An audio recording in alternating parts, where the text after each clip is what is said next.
This is the moment everything begins to shift. Not when you get a raise, not when the economy changes, not when you stumble into some miracle opportunity. It starts right here, in the quiet honesty between you and yourself. Because your financial life has never been about numbers. It has always been about the thoughts that drive your choices. Every purchase, every hesitation, every risk avoided, every opportunity ignored, each one is a mirror reflecting how you think. You cannot change your money until you change your mind. And today you confront that truth without running. You've lived long enough to see the cycle repeat itself. The moment of stress that pushes you to spend money you don't have. The temporary relief followed by regret heavy enough to sink you. The promise to do better next time, only to fall into the same pattern when discomfort appears again. This is the chaos of reactive living, letting emotions steer your financial life like unpredictable storms. You wake up years later wondering where the time went, where the money went, where the promise of who you could have been disappeared. Painful, familiar, and unnecessary. But here is the shift most people never make. They never pause long enough to examine the mental script behind their financial behavior. They never ask why they chase distractions instead of goals, why they spend to feel alive, why they fear investing in themselves but never fear wasting time. Your thoughts have been operating on autopilot, replaying beliefs you never chose. That autopilot has a cost, and you've been paying it in missed opportunities and silent frustration. Awareness is the first crack in the old identity. Once you see the pattern, you can break it deliberately, starting now, intentionally today. You stand at the edge of that shift right now. You can feel the tension between the person you are and the person you want to become. One reacts, one decides, one lets emotions dictate money, the other uses intention as a compass. The gap between them is not luck, talent, or education. It is mindset. Financial clarity is not a privilege. It is a skill built from awareness and discipline. When you choose to think differently, you choose to live differently. And this moment marks the beginning of that internal revolution, a quiet but powerful declaration of change for you alone. Think about the times you earned more money yet somehow felt just as stressed, just as stretched, just as uncertain. Income increases don't fix thought patterns.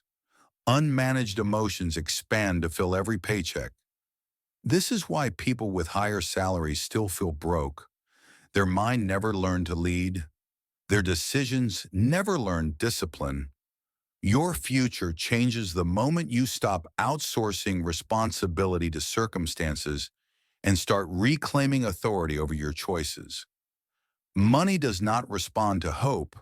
It responds to clarity, consistency, and courage.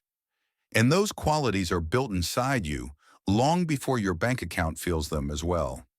You've tried willpower alone, and you've seen how quickly it fades when life gets heavy. Willpower bends under stress.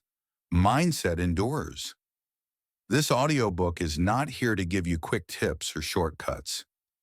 It is here to rebuild the way you think from the inside out, to replace panic with patience, to replace confusion with clarity, to replace emotional reactions with deliberate strategy. When your inner world stabilizes, your financial world stops shaking. And as you train your mind, you become the kind of person who makes smart decisions naturally, consistently, repeatedly, without fear pulling the strings. From this moment on today, you are not broken, you are simply untrained. No one taught you how to manage emotion under pressure, how to delay gratification, how to build a vision bigger than your impulses. But you can learn. Starting now, you will condition your mind the way an athlete conditions a muscle. You will practice awareness until clarity becomes your instinct. You will practice discipline until it becomes identity. Wealth is not built from force. It is built from repetition, intention, and patience. As you strengthen your inner framework, the chaos that once controlled your financial life begins to lose its power for good. Every transformation begins with truth, and the truth is simple. Your mind has been leading you toward comfort, not growth. Comfort feels safe, but it keeps you repeating the same financial mistakes.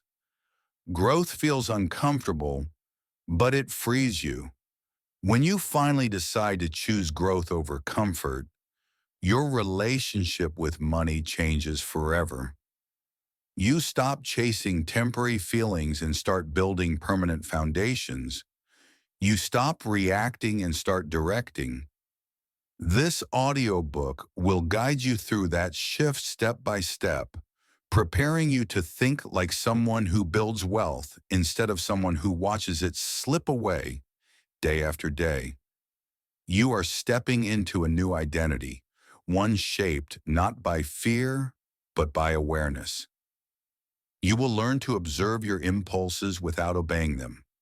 You will learn to pause before reacting, to question before spending, to choose before drifting. These small decisions create the architecture of wealth, not luck, not timing, not promises, choices. Consistent, conscious choices that align with the person you are becoming. Every time you act with intention, you weaken the old patterns that held you back. And as those patterns fade, confidence grows, strength grows. The belief that you can change grows. This is your turning point. From this moment forward, you are no longer drifting through your financial life, hoping things will get better on their own. You are taking command. You are choosing clarity over chaos, intention over impulse, growth over comfort. This journey will challenge you, stretch you, and demand honesty from you, but it will also build you. It will show you the power you've always carried but never fully used. As you move into the next chapter, prepare to confront the patterns that shaped your past and unlock the mindset that will define your future. Your transformation starts now, in this very moment today. Chapter 1. The hidden psychology behind your money habits. You think you have money problems, but what you really have are pattern problems. Patterns built long before you knew what money even meant. Patterns shaped by the home you grew up in, the stories you heard, the scarcity you felt, the pressure you absorbed. Most people never question these invisible scripts. They simply repeat them. They spend the way they saw others spend. They fear what others feared. They treat money according to the emotional blueprint handed to them in childhood. This is why logic alone has never been enough to change your financial life. You can know the right thing to do and still feel pulled toward the wrong choice, because money isn't just math. Money is memory, emotion, identity. And until you understand the psychology behind your habits, you'll keep recreating the same results no matter how hard you try to break free. Your earliest memories created beliefs you still carry unconsciously. If money caused arguments in your home, you learned to fear it. If money was always scarce, you learned to cling to it or chase it desperately. If spending was used to soothe stress, you learned to treat purchases like medicine. These associations were formed quietly, subtly, through years of repetition. And without awareness, they keep controlling you from the shadows. You wonder why you overspend when stressed, why you avoid looking at your accounts, why you panic during financial uncertainty. It isn't weakness, it's programming. You're following scripts you never chose, and every time you act without thinking, you reinforce them. Pain becomes pattern, pattern becomes identity, and identity becomes destiny unless you intervene consciously and deliberately. Culture adds another layer of influence. You're bombarded with messages telling you what success should look like, what lifestyle you should maintain, what image you must project. You measure yourself against standards designed to keep you consuming, comparing, and competing. Culture teaches you to spend before you've earned, to upgrade before you're ready, to chase validation through purchases instead of purpose. You're pressured to impress people who aren't paying attention, to maintain appearances that drain your future. You learn to fear missing out more than you fear losing control. Modern society doesn't reward discipline. It rewards impulsiveness. It rewards instant gratification. And without self-awareness, you become another person living paycheck to paycheck, not because you lack income, but because you've been conditioned to spend without thinking. Then come the emotional triggers, those powerful, invisible forces that hijack your decisions. Stress makes you want comfort. Loneliness makes you want distraction. Anxiety makes you want escape. Sadness makes you want something to look forward to. Your emotions speak louder than your logic, and money becomes the quickest way to silence discomfort. But the relief is temporary. The regret is not. You wake up the next day facing the consequences of a momentary impulse. You feel the shame of knowing you acted out of emotion instead of intention. You tell yourself you'll do better, but the next emotional wave pulls you into the same behavior. This cycle doesn't mean you're irresponsible. It means your emotions have been making decisions your mind should be making. The emotional cost of staying unaware is heavy. You lose years repeating the same habits. You lose opportunities because fear whispers louder than ambition. You lose confidence because you keep watching yourself fall into the same traps. This creates silent shame, the kind you don't talk about, the kind that makes you avoid looking at your bank statements because you already know what you'll feel, the kind that makes you hide your stress or pretend you'll get it together later. But later never comes when you don't change the pattern. And the longer you stay asleep to your psychology, the more your financial future drifts out of your hands. Pain grows quietly, disguised as normal life, until the day you're forced to face it. Awareness is the doorway out. When you finally stop running from your patterns and start observing them, everything begins to shift. Awareness creates distance between you and your impulses. It turns autopilot reactions into conscious choices. Instead of asking, "Why do I keep doing this?" you ask, "What is this feeling trying to make me avoid?" Instead of repeating the same purchase, you recognize the emotional trigger behind it. Instead of drifting, you pause. This pause is power. It's the first moment you reclaim control. Once you see your patterns clearly, you can interrupt them. You can challenge them. You can replace them with stronger beliefs. Awareness turns chaos into clarity. It transforms helplessness into responsibility. It prepares your mind for a new identity, one capable of building wealth instead of losing it. This is where empowerment begins. Wealth doesn't start with money, it starts with mindset. It begins with the story you tell yourself about what you deserve, what you're capable of, and what kind of life you believe you can build. If you see money as something that controls you, you'll always feel powerless. If you see money as something you control, you'll begin acting with intention. Every financial breakthrough starts in the mind long before it appears in the bank account. You learn to detach your emotions, question your impulses, and align your actions with long-term vision instead of short-term relief. You become stronger, steadier, more self-aware, and that inner strength becomes the foundation for every smart choice you make. You are stepping into a new role now, not a victim of old patterns, but the architect of new ones.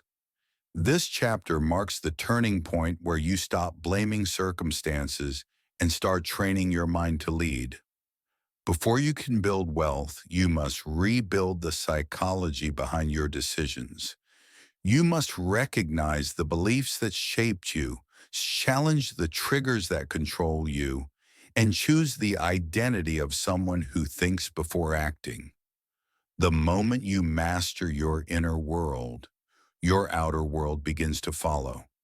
And as you move into the next chapter, you'll discover the invisible force that keeps most people trapped, the scarcity loop, and how breaking it will change everything about the way you build your future. Chapter 2, Escaping the Scarcity Loop. Scarcity is a quiet prison, one that convinces you the world is closing in even when nothing is actually wrong. It's the mindset that whispers that there will never enough money, never enough security, never enough opportunity. Scarcity doesn't shout. It tightens around your decisions like a fist, making you react out of fear instead of intention. You spend because you're afraid the chance to feel good won't come again. You hold on to money so tightly that you miss the very opportunities that could grow it. You panic when faced with choices that require courage, because scarcity tells you risk equals danger, not possibility. Living this way is exhausting, and deep down you know it. Scarcity makes every decision feel urgent, rushed, or desperate, trapping you in cycles you didn't choose. But once you see the pattern, you can begin the process of breaking free, starting now today. Scarcity thinking always masquerades as protection. It tells you to avoid risk because risk feels unsafe. It tells you to keep everything small, your dreams, your choices, your expectations, so you never have to face disappointment. But this illusion of safety creates the very limitations you fear.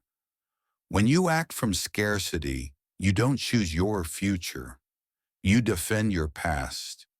You become someone who reacts to life instead of shaping it. You buy things impulsively because the moment feels urgent, or you refuse to buy anything at all because losing money feels like losing control. Scarcity pushes you into extremes. Spend everything or hoard everything. There is no balance, no strategy, no calm. And the worst part is that scarcity grows stronger the more you obey it. Every fear-based choice becomes proof that you can't trust yourself. Every avoided opportunity becomes another reason to shrink. Scarcity thrives in silence and retreats. To escape scarcity, you must first understand its voice. Scarcity doesn't just say, there isn't enough. It says you aren't enough. It tells you that you can't recover from mistakes, that you don't deserve opportunity, that you'll fail if you try to grow. It creates fear around anything unfamiliar, pushing you back toward the habits that keep you small. When you operate from this mindset, you make decisions from panic rather than power. You choose immediate relief over long-term growth because fear blinds you to what's possible. Scarcity convinces you that survival is the only goal, so you never learn to pursue abundance with confidence. You play defense instead of offense. But once you recognize this internal voice, you gain the ability to question it. Naming scarcity weakens it. Understanding its motives gives you leverage. That awareness becomes your first tool, the beginning of conscious financial freedom for your future ahead.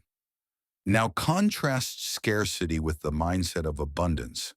Not fantasy wealth, but calm, strategic belief in your ability to create. Abundance is not reckless, it is deliberate. It's the mindset that says, I can grow, I can adapt, I can earn again if I lose. Abundance creates room for patience, logic, and planning. It allows you to evaluate opportunities without panic clouding your judgment. A person living in abundance doesn't rush decisions to escape discomfort. They move with intention because they understand their long-term trajectory. They don't fear investing in themselves because they trust their capacity to learn and recover. They don't cling to every dollar out of fear. They allocate money purposefully because they believe in tomorrow. Abundance removes desperation and replaces it with direction. It opens emotional space where clarity can actually breathe. And clarity is the birthplace of disciplined, intelligent financial action that elevates your life forward now. When you learn to shift from scarcity to abundance, your decisions begin to transform. Instead of reacting to fear, you respond to purpose. Instead of chasing temporary relief, you pursue long-term stability. This is the pivot that separates people who stay stuck from people who build wealth steadily and sustainably. Scarcity makes your world smaller. Abundance expands it. Scarcity triggers panic spending. Abundance encourages intentional planning. Scarcity pushes you into hiding. Abundance teaches you to step forward. The emotional difference is profound. In scarcity, every choice feels like survival. In abundance, every choice feels like direction. But this shift is not automatic. It requires awareness, practice, and repetition. You must retrain your mind to pause when fear rises, to breathe when urgency screams, to question when impulse appears. This is how you reclaim authority from the emotions that once controlled your money. And it starts with one simple pause right now. The pause is your power. It creates the tiny space needed to interrupt fear and allow reason to speak. In that moment, you shift from emotional reaction to conscious evaluation. You ask yourself real questions. What am I feeling? What triggered this urge? Is this a decision based on fear or on my future? These questions reconnect you to intention. Scarcity wants you to decide quickly, blindly, and desperately. Abundance wants you to decide calmly, thoughtfully, and courageously. The pause separates those two worlds. It is the doorway between who you were and who you're becoming. With practice, this pause becomes instinct. It becomes the habit that protects you from impulsive spending and fear-driven choices. It helps you focus on long-term goals instead of short-term comfort. And most importantly, it teaches you that you are stronger than your emotional triggers. You are capable of leading yourself in every moment ahead. Financial confidence comes from this repeated act of pausing, analyzing, and choosing with intention. The more you practice, the more control you reclaim. You begin to trust your judgment because your decisions are no longer reactions. They are reflections of clarity.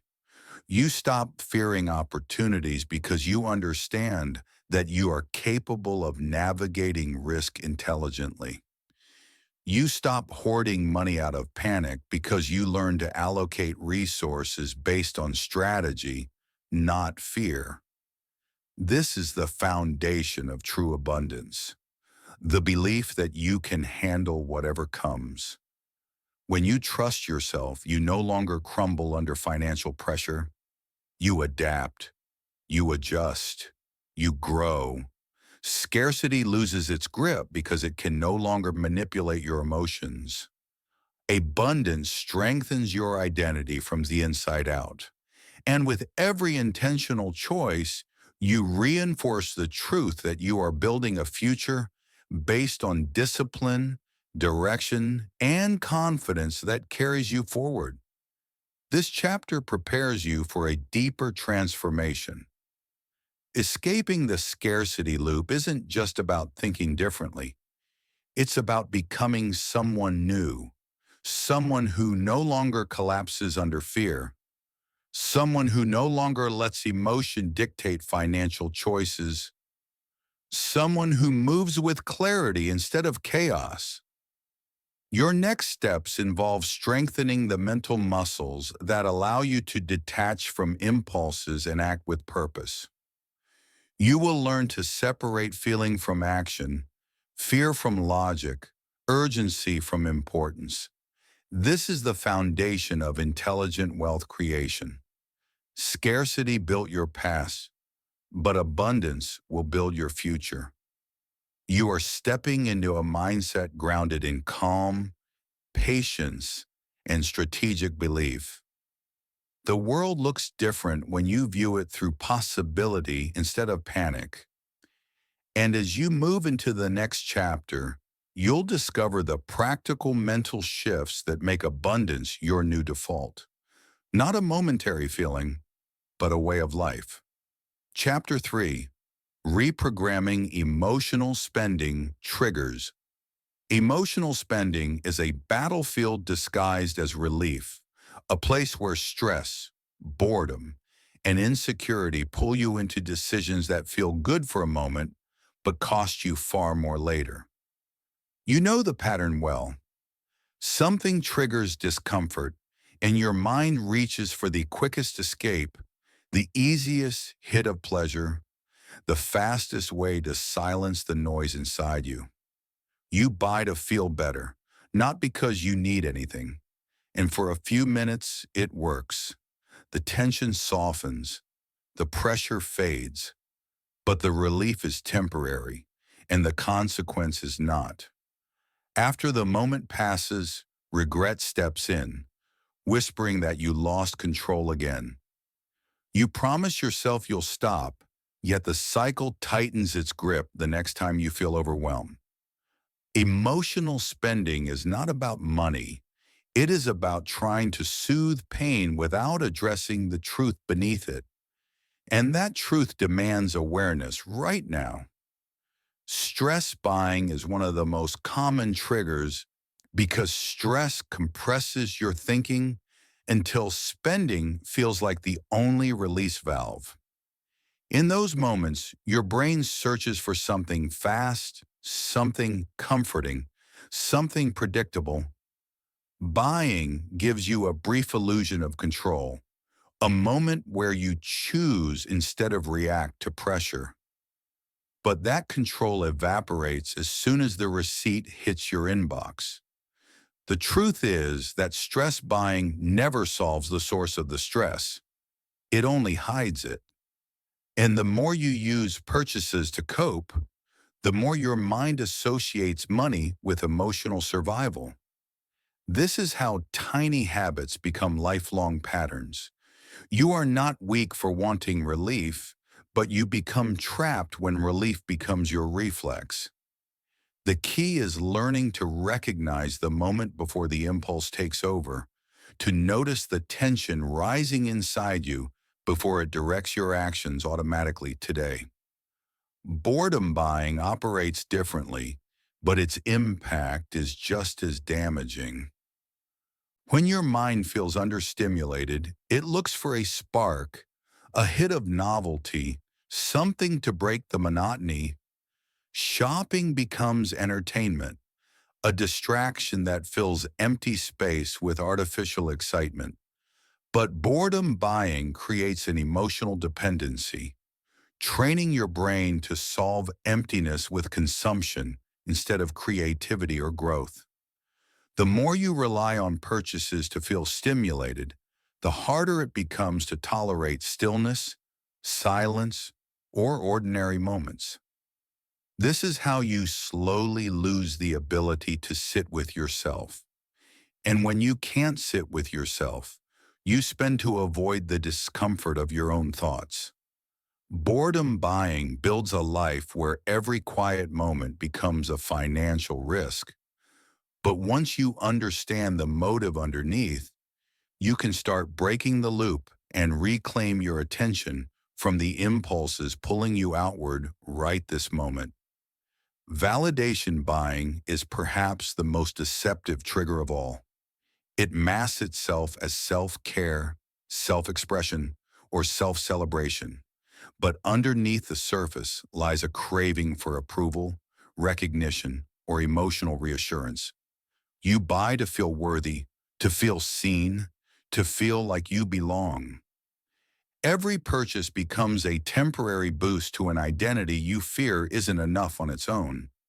But validation buying is a trap, because external approval always fades, forcing you to chase the next high just to feel stable. The cycle grows exhausting, financially and emotionally. And deep down, you know the truth. No purchase can replace the work of building inner worth. When you rely on buying to feel significant, you hand your power to objects that can't sustain you.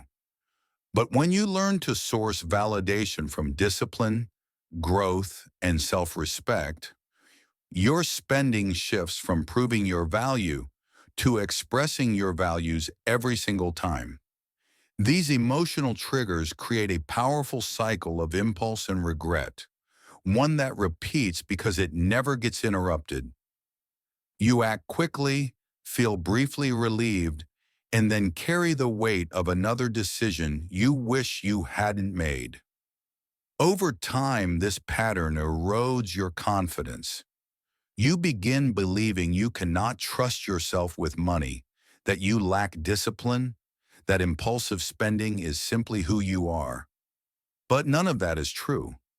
You are not defined by your reactions. You are defined by your awareness. And once you learn to observe these triggers as they arise, you gain leverage over them. Awareness breaks the cycle by revealing choice in moments that once felt automatic. Instead of collapsing into impulse, you begin questioning it. Instead of rushing toward relief, you pause. That pause opens the doorway to emotional discipline, the very foundation of every smart financial decision you will ever make. Emotional discipline is not about suppressing feelings. It is about mastering the space between feeling and action. In that space, you reclaim the authority that emotional triggers once stole from you.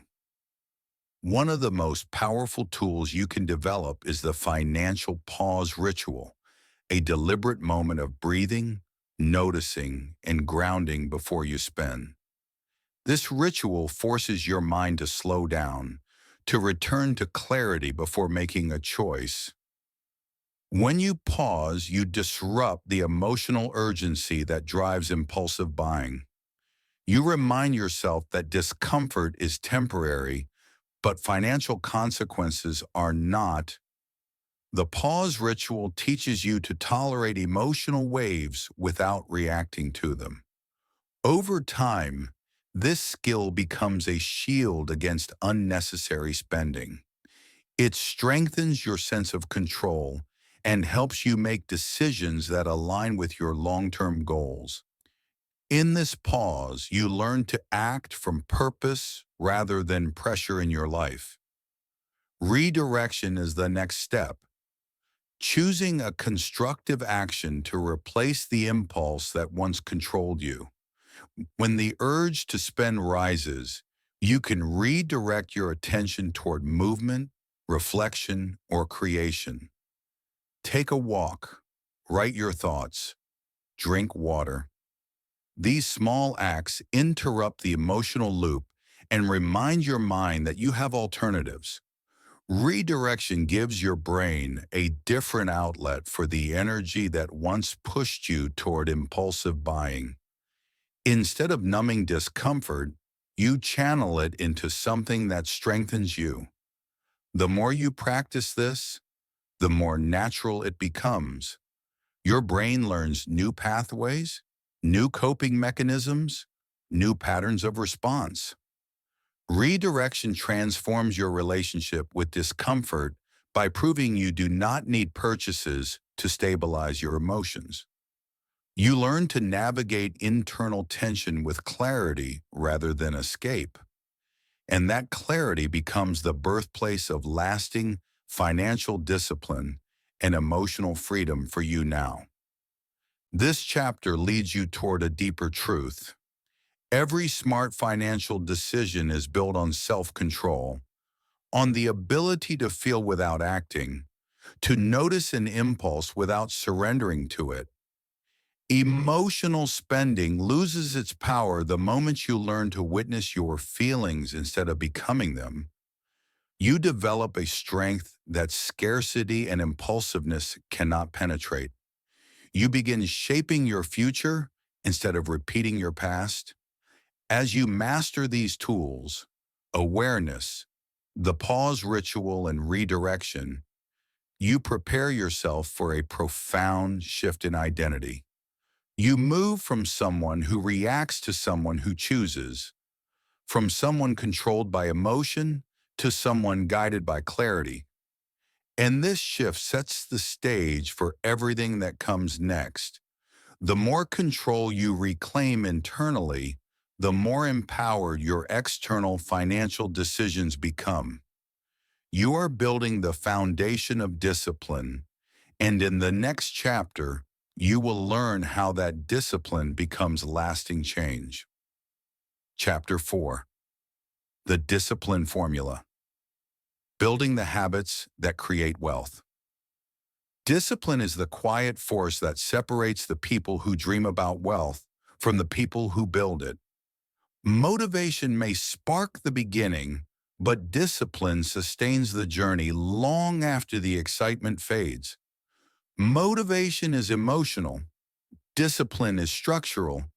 Motivation is unpredictable. Discipline is trained. You've lived the difference. There were days you felt inspired, ready to change everything, only to fall back into old habits once the energy passed. That's because motivation relies on how you feel, and feelings shift like wind. But discipline is built on actions repeated regardless of emotion. It becomes a mindset, a rhythm, a foundation you stand on.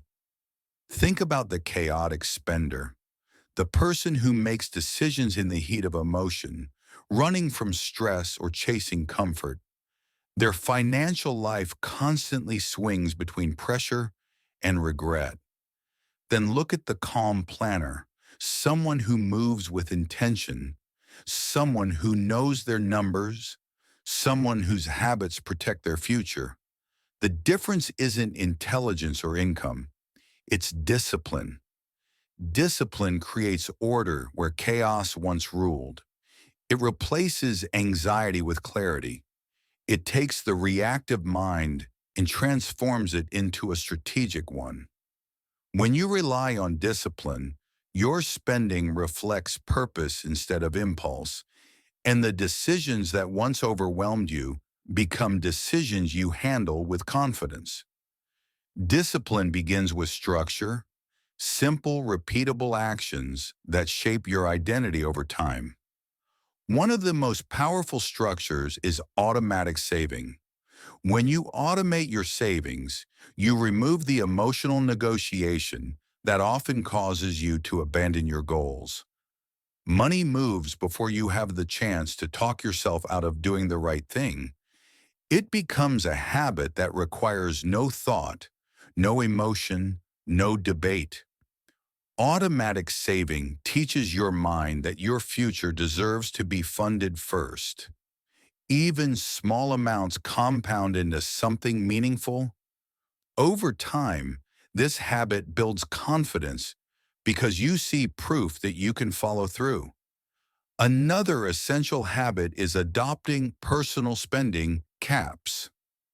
These caps are not punishments. They are boundaries designed to protect your long-term goals.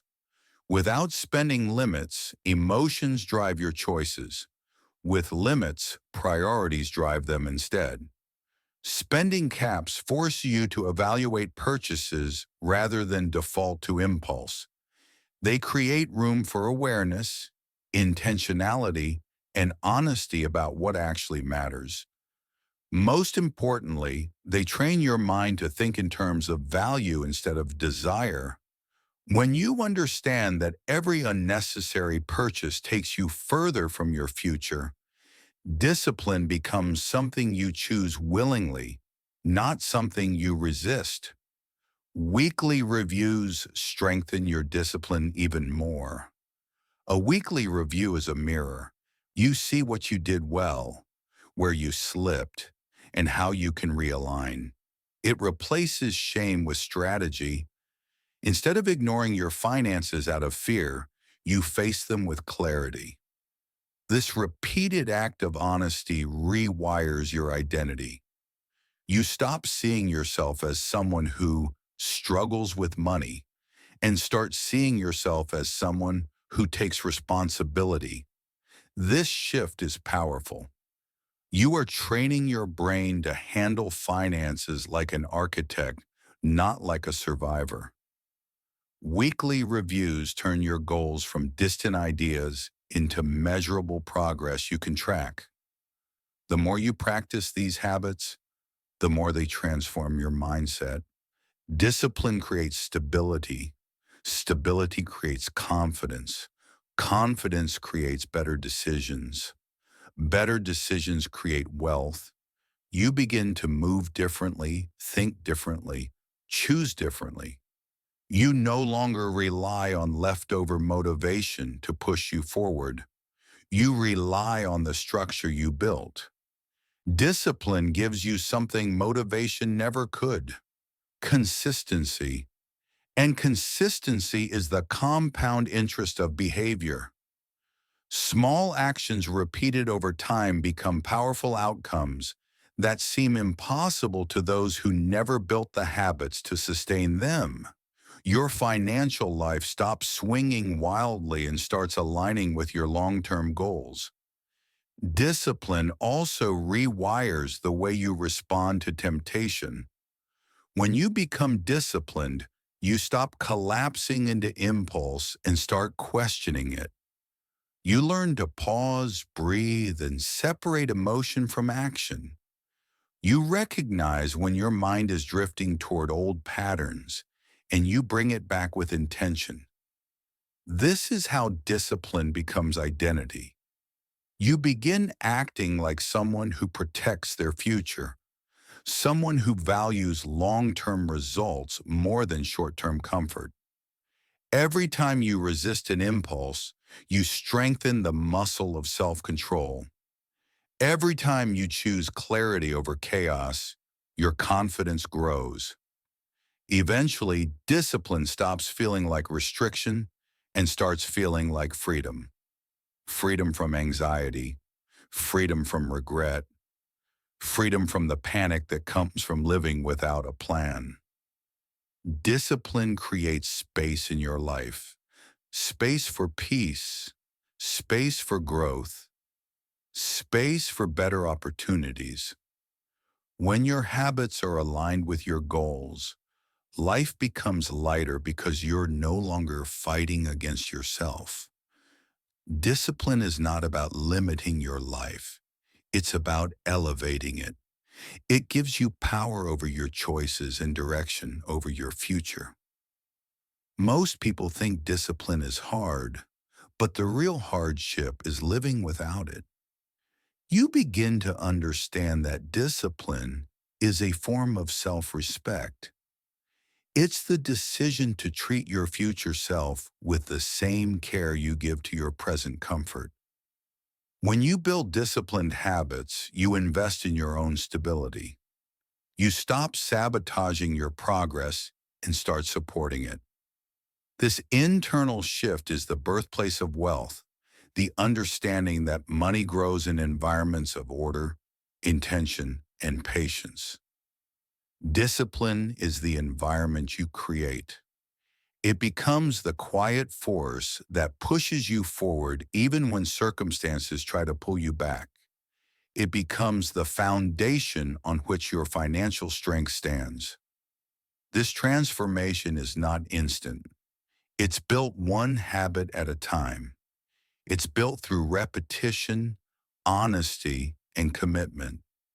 There will be days when it feels easy and days when it feels frustrating. But every day you practice discipline, you reinforce the identity of someone who is capable of building wealth. You stop seeing good habits as chores and start seeing them as tools. Tools that protect you, tools that guide you, tools that lift you out of the patterns that once held you down. Discipline becomes the bridge between the life you have and the life you want. As discipline strengthens, something powerful happens. Your long-term vision becomes clearer. You start thinking in years instead of moments. You begin making decisions not based on how you feel today, but on who you want to be in the future. Short-term impulses lose their appeal because your long-term purpose becomes louder. Discipline doesn't just change your habits, it changes your horizon. It prepares your mind to think beyond the moment, beyond the month, beyond the year. This chapter leads directly into that next evolution. Discipline is the foundation, but long-term thinking is the strategy that multiplies it. Now that you've built the habits that create stability, you're ready for the mindset that creates exponential growth. And that begins in the next chapter. Chapter 5, Think in Decades. The wealth of long-term vision. Thinking in decades is the mindset that separates moment chasers from legacy builders. Most people live in cycles of short-term decisions, spending now, worrying later, reacting to whatever emotion appears. They sprint in every direction and wonder why they never move forward. Their goals constantly reset. Their motivation constantly evaporates. Their progress constantly collapses under the weight of impatience. This is the cost of living for the moment. Every year feels like starting over because nothing ever compounds. But wealth, real wealth, is never built in moments. It is built in seasons. It grows slowly, quietly, consistently, through decisions made with a long horizon. When you shift from instant gratification to decade-level thinking, everything in your financial life transforms. Short-term thinking is seductive because the reward is immediate. A purchase today brings excitement today. A shortcut promises results today. Avoiding discomfort brings relief today. But every short-term choice steals from your future. You spend what you should be saving. You abandon what you should be building. You chase what you should be planning. And slowly, your future becomes smaller because your present consumes everything. This is why people feel stuck despite working hard. They are making decisions that only serve the moment, but the moment is greedy, It takes endlessly and gives nothing back. When you look back, you see a trail of impulsive choices instead of meaningful progress, and the pain of that realization is heavy. Long-term vision removes that pain by showing you the bigger map. It teaches your mind to focus on future rewards instead of present impulses. Think of a seed. When you plant it, nothing changes immediately. The soil looks the same. The world looks the same. But underneath, growth is happening. Growth you cannot see, but growth that matters. If you water it consistently, roots form, structure forms, resilience forms. Over time, that seed becomes a tree, and years later, it becomes a forest. Wealth works the same way. You plant small habits, small investments, small acts of discipline, and nothing seems to change at first. But something is happening beneath your life. Foundations are forming, strength is forming, security is forming. You are creating a future you may not feel yet, but one you will live in later. This is the core of long-term vision. Choosing the future over the moment, choosing growth over impulse, choosing consistency over chaos. Wealthy individuals understand this on a deep level. They filter every decision through time. They ask, what will this choice mean 10 years from now? They don't chase quick returns because they know quick returns rarely last. They don't panic during downturns because they trust the long arc of compounding. They don't spend to impress people because they're more focused on building something that lasts. Wealthy people play a different game, the long game. They plant seeds while others are consuming fruits. They cultivate when others are quitting. They wait while others rush. And in time, they win because compounding multiplies what patience protects. Think of compounding as the quiet force behind all significant success. A single penny doubled over and over becomes millions because time amplifies the smallest decisions. The same is true for habits, discipline, and mindset. When you think in decades, you stop needing everything to happen today. You stop demanding fast results. You start valuing the process. Every small step becomes meaningful because you understand the direction it points you toward. Long-term thinkers don't ask, how do I feel right now? They ask, who am I becoming over time? That shift alone rewires your entire financial life. You no longer feel the urge to rush. You feel the need to build. Short-term decisions create emotional turbulence.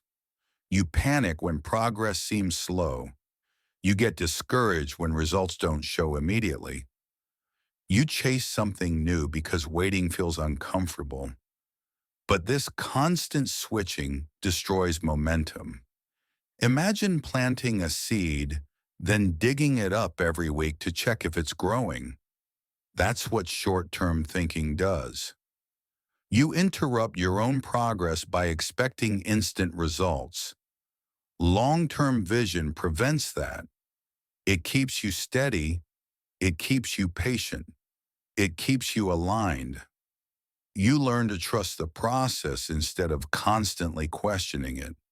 This trust becomes emotional armor against impulses, temptations, and fears.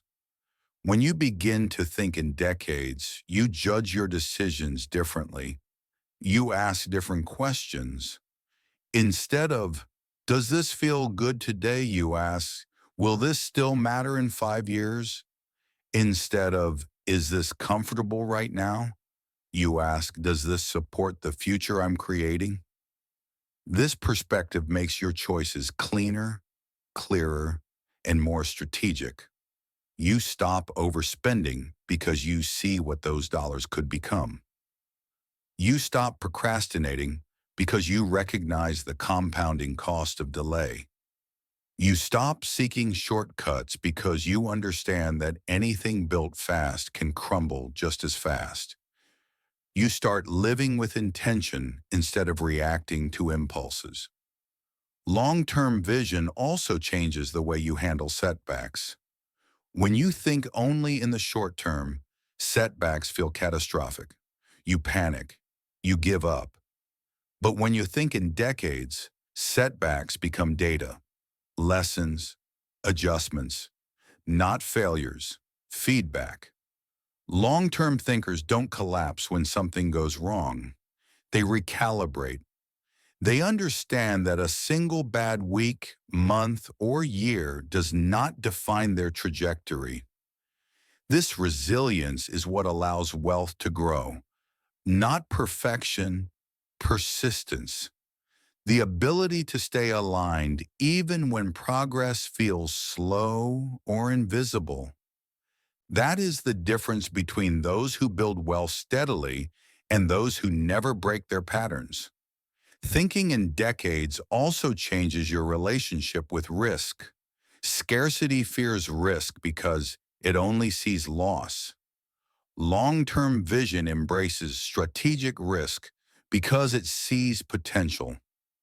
When you think long-term, you don't fear investing in yourself, your skills, or your future because you know time multiplies your efforts.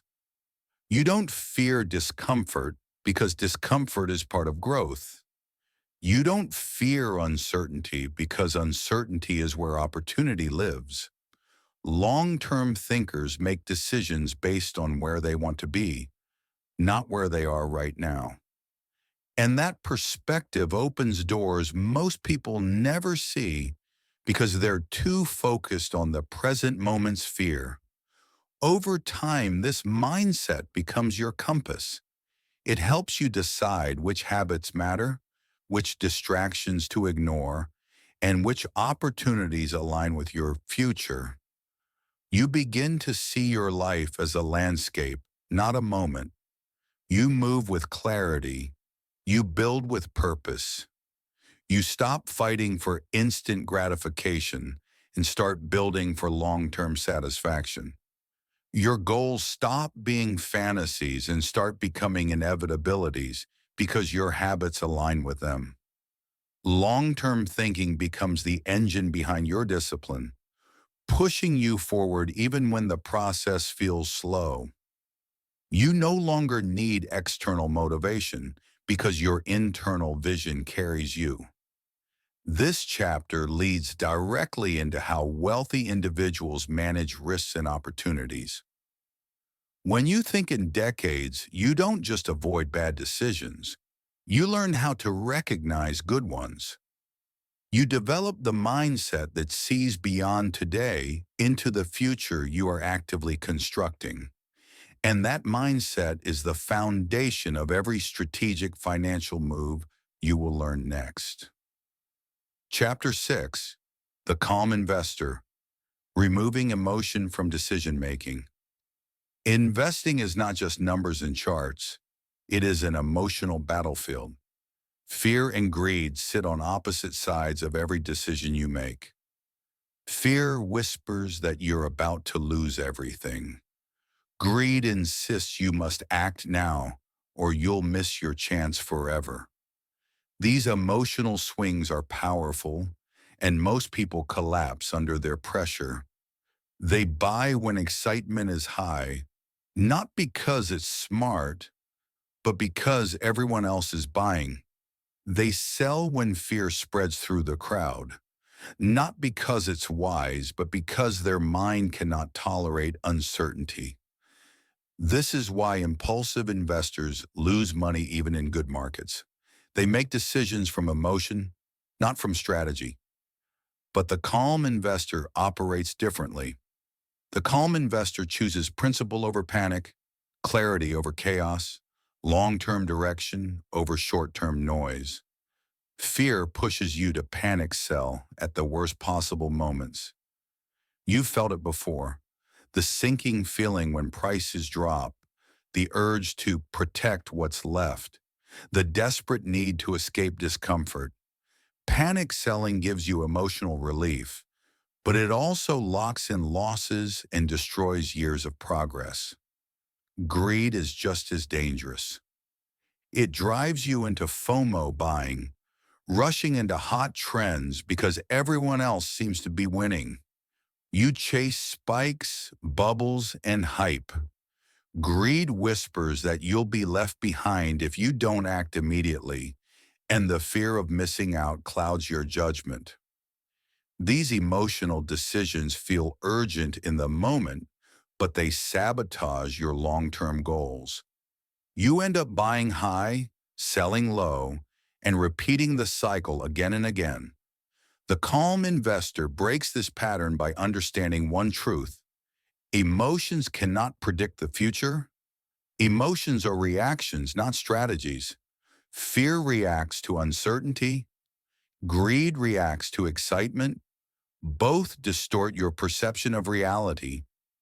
The calm investor removes emotion from investing by creating distance between feeling and action.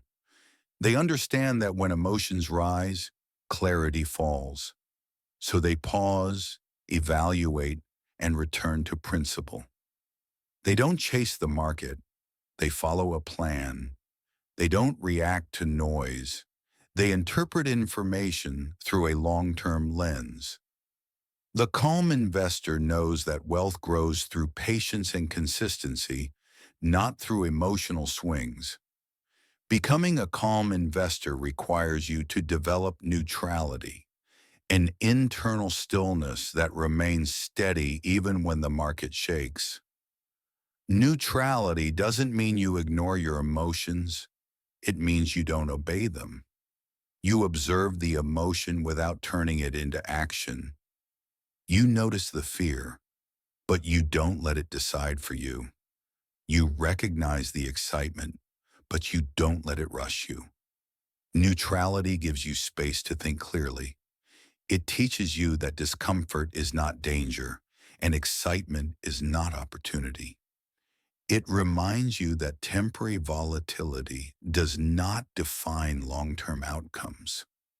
Neutrality is the foundation of investor psychology, the mindset that allows you to stay steady while others panic. Patience is the next layer of calm investing. Patience is the ability to wait without anxiety, to hold your strategy without constantly checking results, to trust the long-term process even when short-term conditions feel chaotic. Patience protects you from emotional whiplash. It prevents you from abandoning your plan during downturns or overextending during booms. The calm investor understands that time is the greatest multiplier of wealth. Markets rise and fall, but long-term trends reward the patient. When you cultivate patience, you stop trying to predict what will happen tomorrow and start planning for what will happen over years. This shift brings peace, clarity, and stability to your decisions. Strategic action completes the calm investor's toolkit. Strategy means knowing what you will do before emotions tempt you to do otherwise. It means setting rules, defining boundaries, and creating criteria for your decisions. For example, a principle-based investor might choose diversified long-term investments, stick to a defined risk level, or invest a fixed amount consistently regardless of market conditions. These rules prevent emotional decisions because the plan already exists. Strategy sharpens your vision. It pulls you away from the short-term noise and aligns you with long-term outcomes. When you follow strategy, you stop chasing the market and start building wealth intentionally. One of the most powerful tools of the calm investor is reframing volatility. Volatility is not a threat, it's normal. It's the cost of entry for long-term growth. But emotional investors treat volatility as alarm signals. They panic when markets dip, forgetting that dips are natural and temporary. They get euphoric during spikes, forgetting that spikes are temporary too. The calm investor sees volatility as movement, not danger. They view downturns as opportunities to accumulate, not disasters to escape. They recognize that long-term charts don't rise in straight lines. They rise through waves.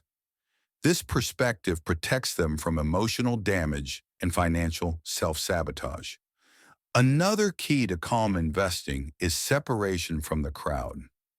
Emotional investors make decisions based on what they hear from others, the news, friends, influencers, trends. They absorb the panic and excitement of the crowd and let it override their logic.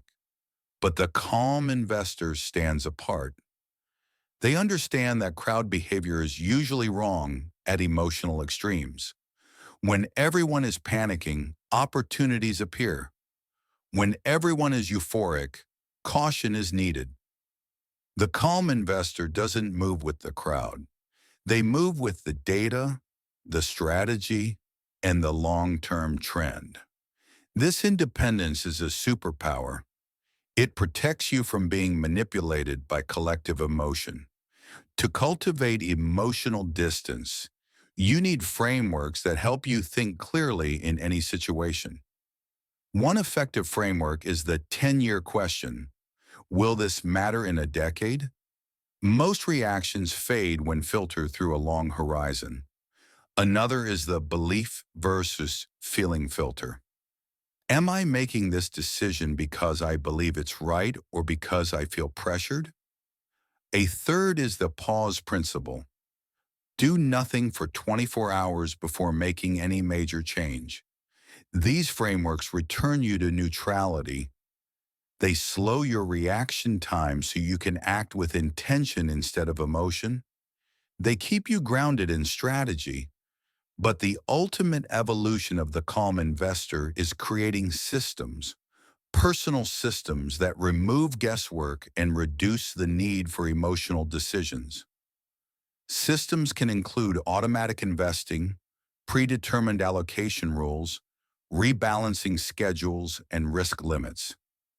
These systems create consistency. They keep you aligned with your long-term vision, even when your emotions try to pull you elsewhere. Systems replace willpower, which fluctuates, with structure, which remains steady. When you rely on systems, you no longer need to constantly evaluate every decision emotionally. You follow the blueprint you designed when your mind was clear and objective. This chapter prepares you for a deeper shift.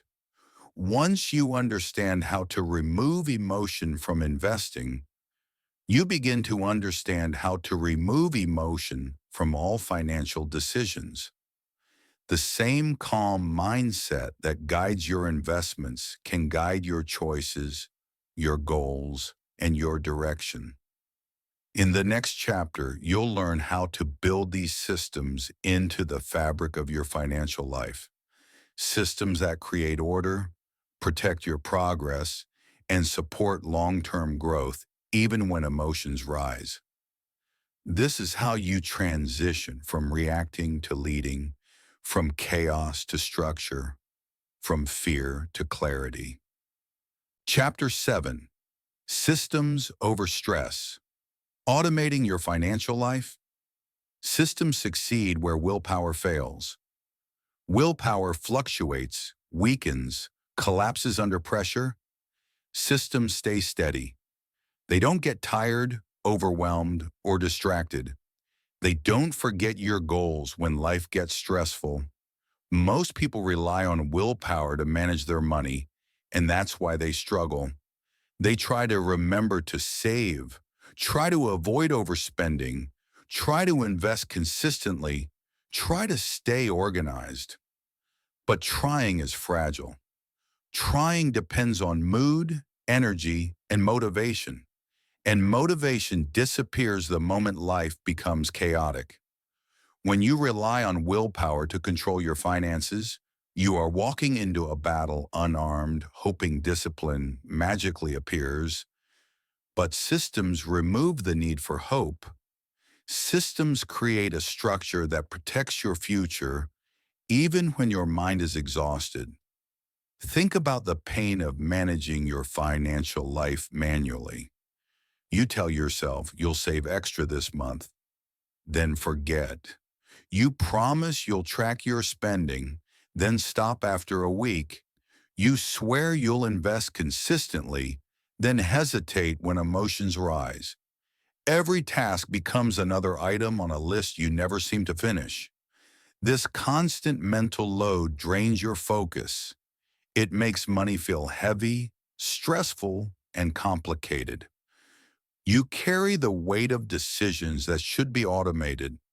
This is how people burn out financially, not from lack of income, but from the emotional fatigue of managing everything in their head.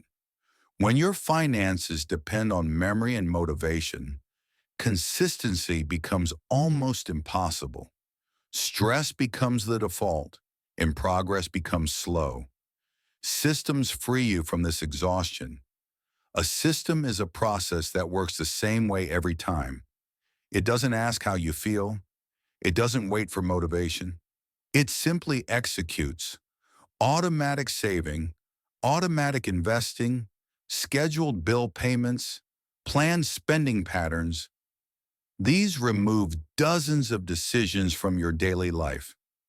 Instead of forcing yourself to be disciplined, you design a structure that disciplines you automatically.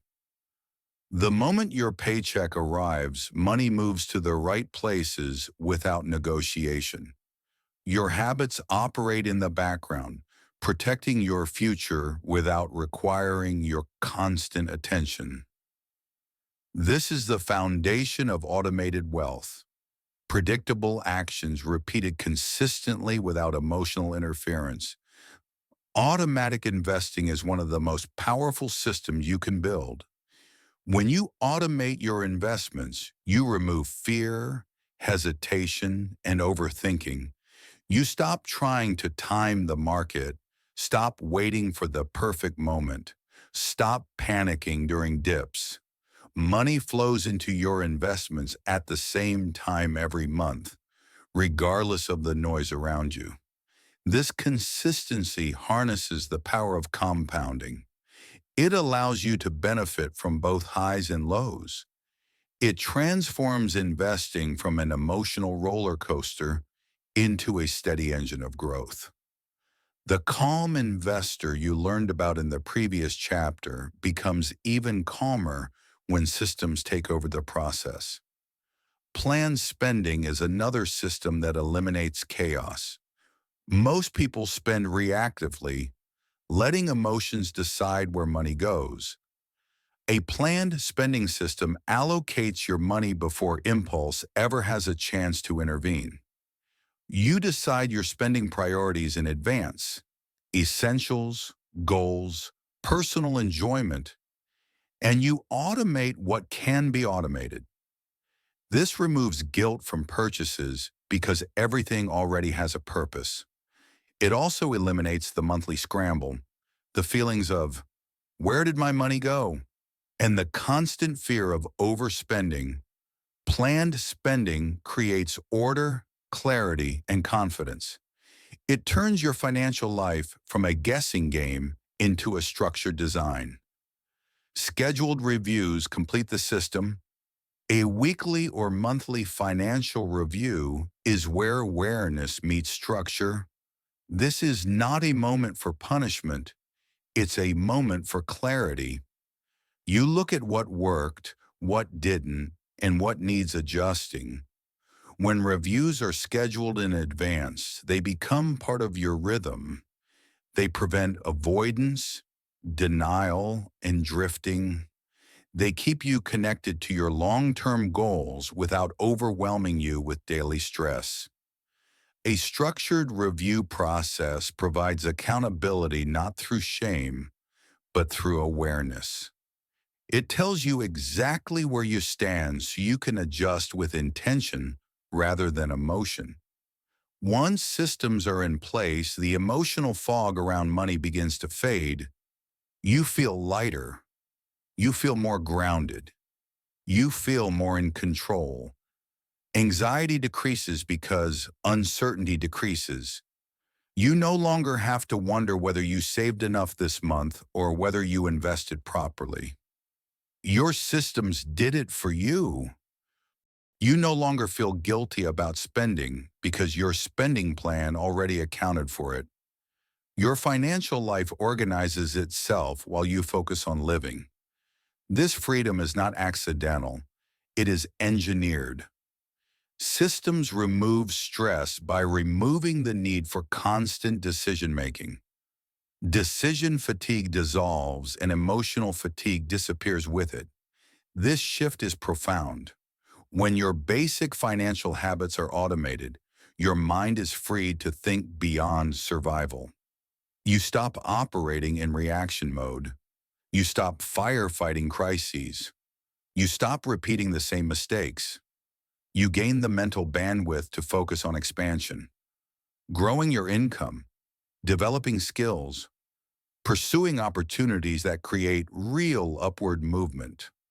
Most people can't grow financially because they're too busy managing the basics manually. Their mind is too cluttered with tasks that systems could handle effortlessly. But once these tasks run in the background, your energy can shift towards strategic thinking instead of daily maintenance. Systems create space for ambition. When saving and investing happen automatically, you can focus on learning. When bills are handled consistently, you can focus on building. When spending is organized, you can focus on creating. The foundation finally supports growth instead of distracting you from it. This is why wealthy individuals rely heavily on systems. They know their time and attention are too valuable to waste on repetitive tasks. They engineer their lives so that their focus can remain on the highest level decisions. This is the mindset you are stepping into, not just surviving money, but strategically directing it.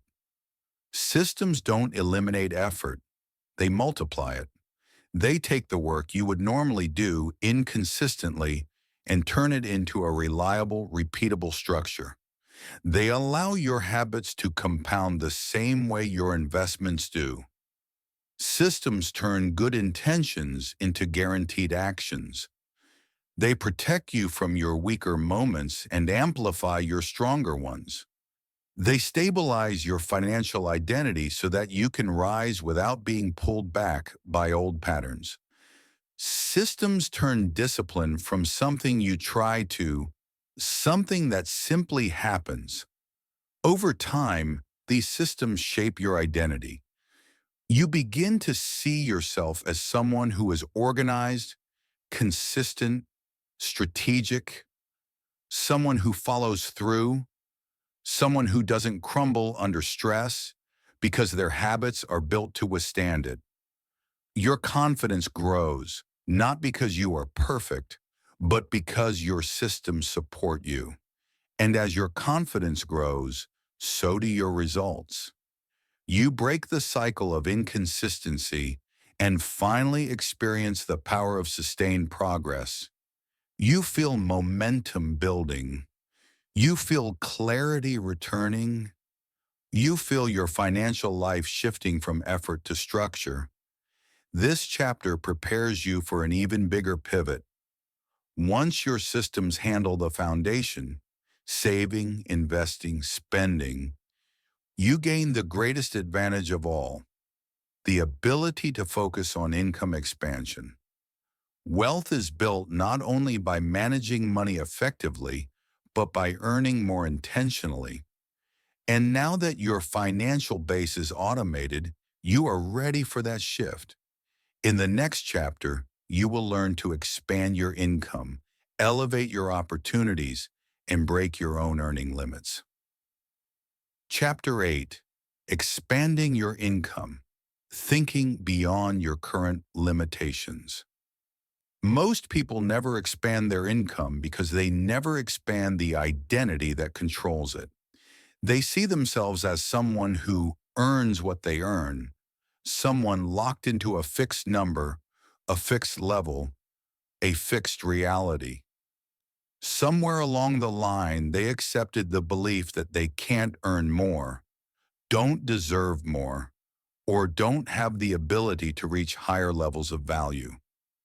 This belief becomes a ceiling, an invisible limit that determines how they think, act, and pursue opportunity. Income doesn't stay low because opportunities don't exist. It stays low because the mind has stopped looking for them.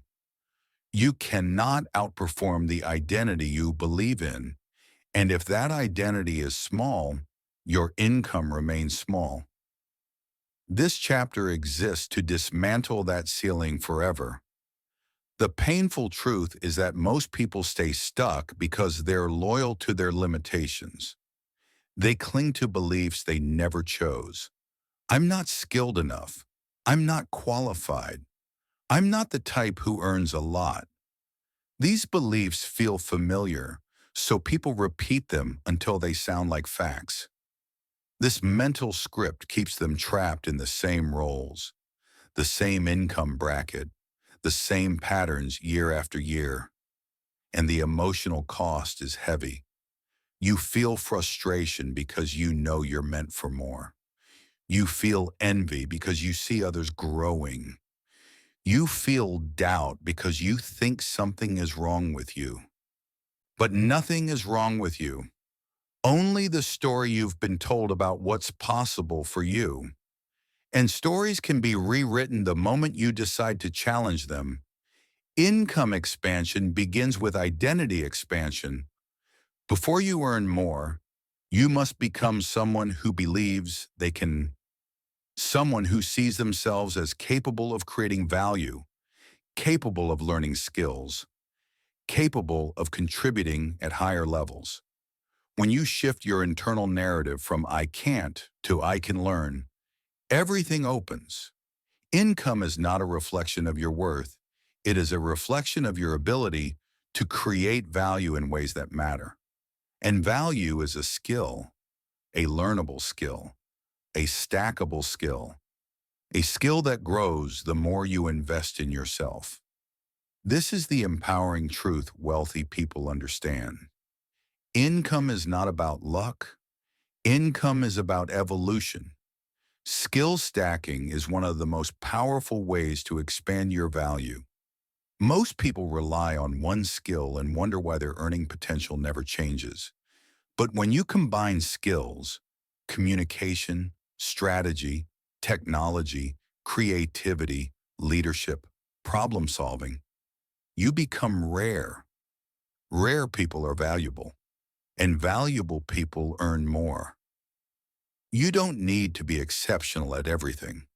You need to be good at enough things that, when combined, elevate you above the crowd. Skill stacking multiplies your opportunities, increases your confidence, and expands your identity. Every new skill becomes a lever that helps you reach higher levels of income. Another key to income expansion is learning to ask better questions. Small questions keep you small. Questions like, how do I survive? Or how do I earn enough? Lead to limited answers. But expansive questions open new pathways. When you ask, how do I double my value this year? Or what skills would make me impossible to replace? Or where is the opportunity most people overlook? Your brain starts working in a different direction. It becomes strategic instead of reactive. It searches for leverage instead of effort. Better questions rewire your thinking. They pull your attention toward growth instead of survival. They help you see possibilities hidden in plain sight. Leverage is the engine of income growth. Without leverage, your income depends solely on your time, and time is limited. With leverage, your income becomes scalable, expandable, and multipliable. Leverage comes in many forms: technology, systems, networks, digital tools, automation, platform building. Wealthy individuals master leverage because they understand that effort alone will never create financial freedom. Effort without leverage is exhausting. Effort with leverage is transformative. When you think in terms of leverage, you stop asking, how long will this take? And start asking, how big can this grow?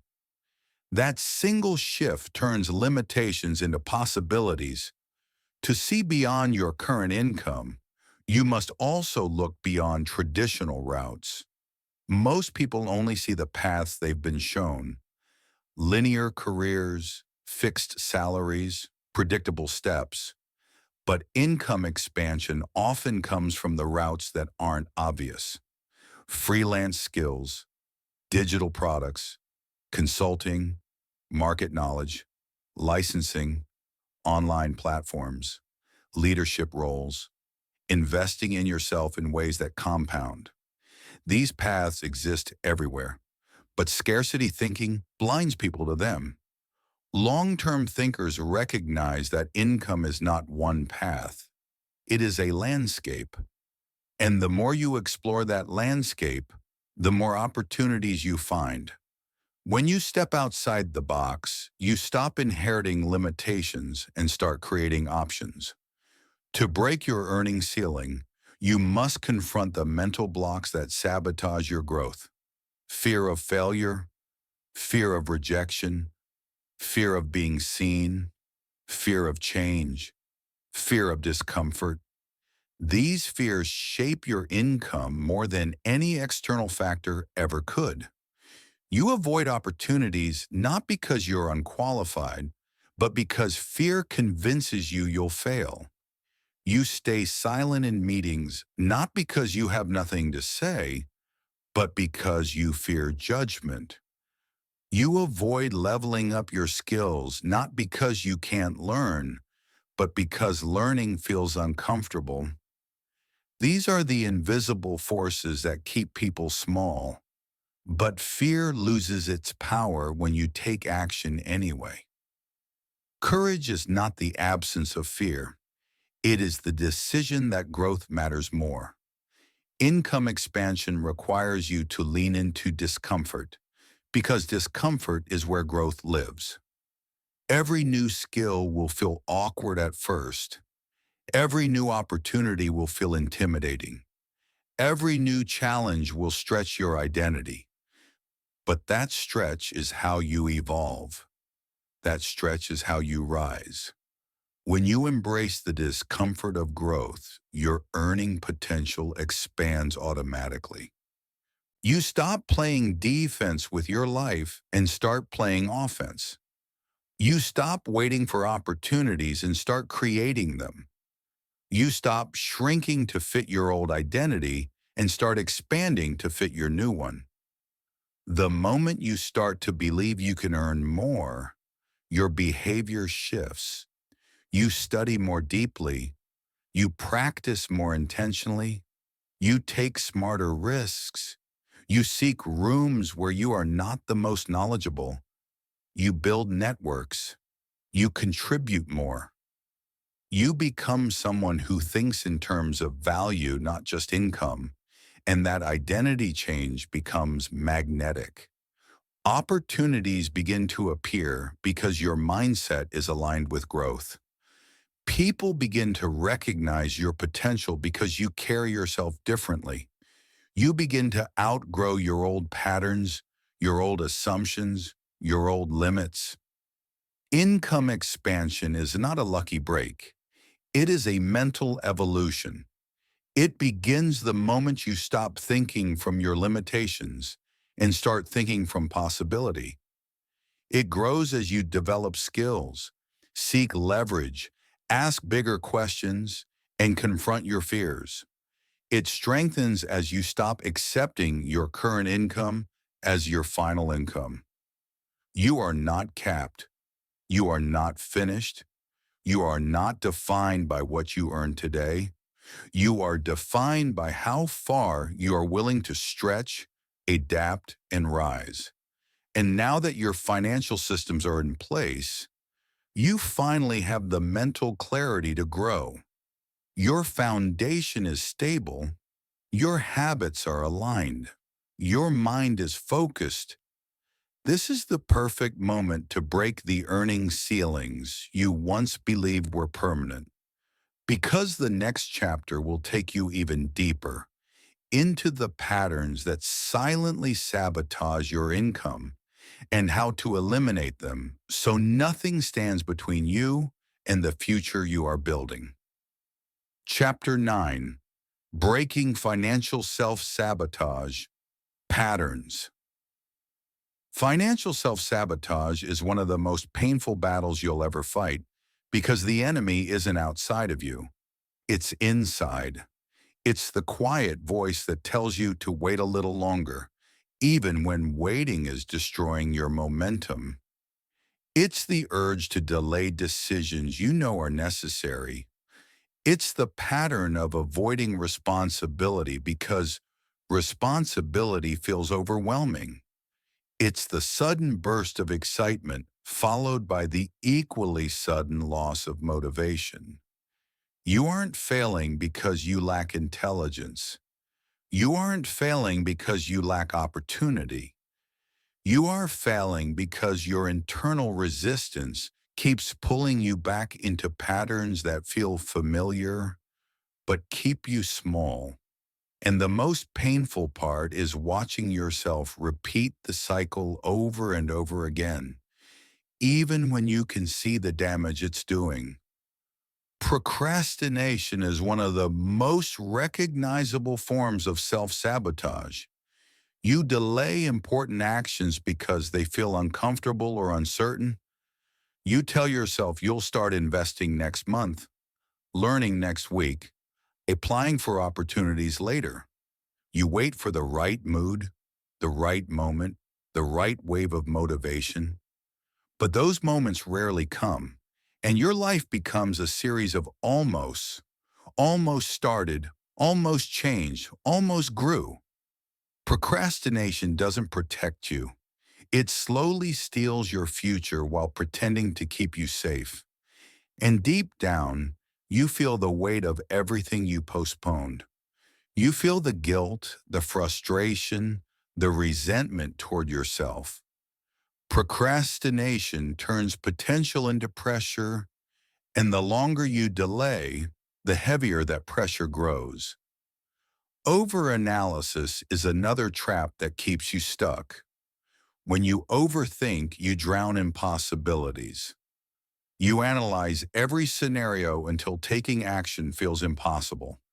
You convince yourself you need more data, more certainty, more preparation before you move. But overanalysis isn't intelligence. It's fear disguised as logic. It gives you the illusion of progress while keeping you motionless. You replay the same decisions in your mind, but nothing changes in your life. The emotional pain of overanalysis is sharper than most people admit.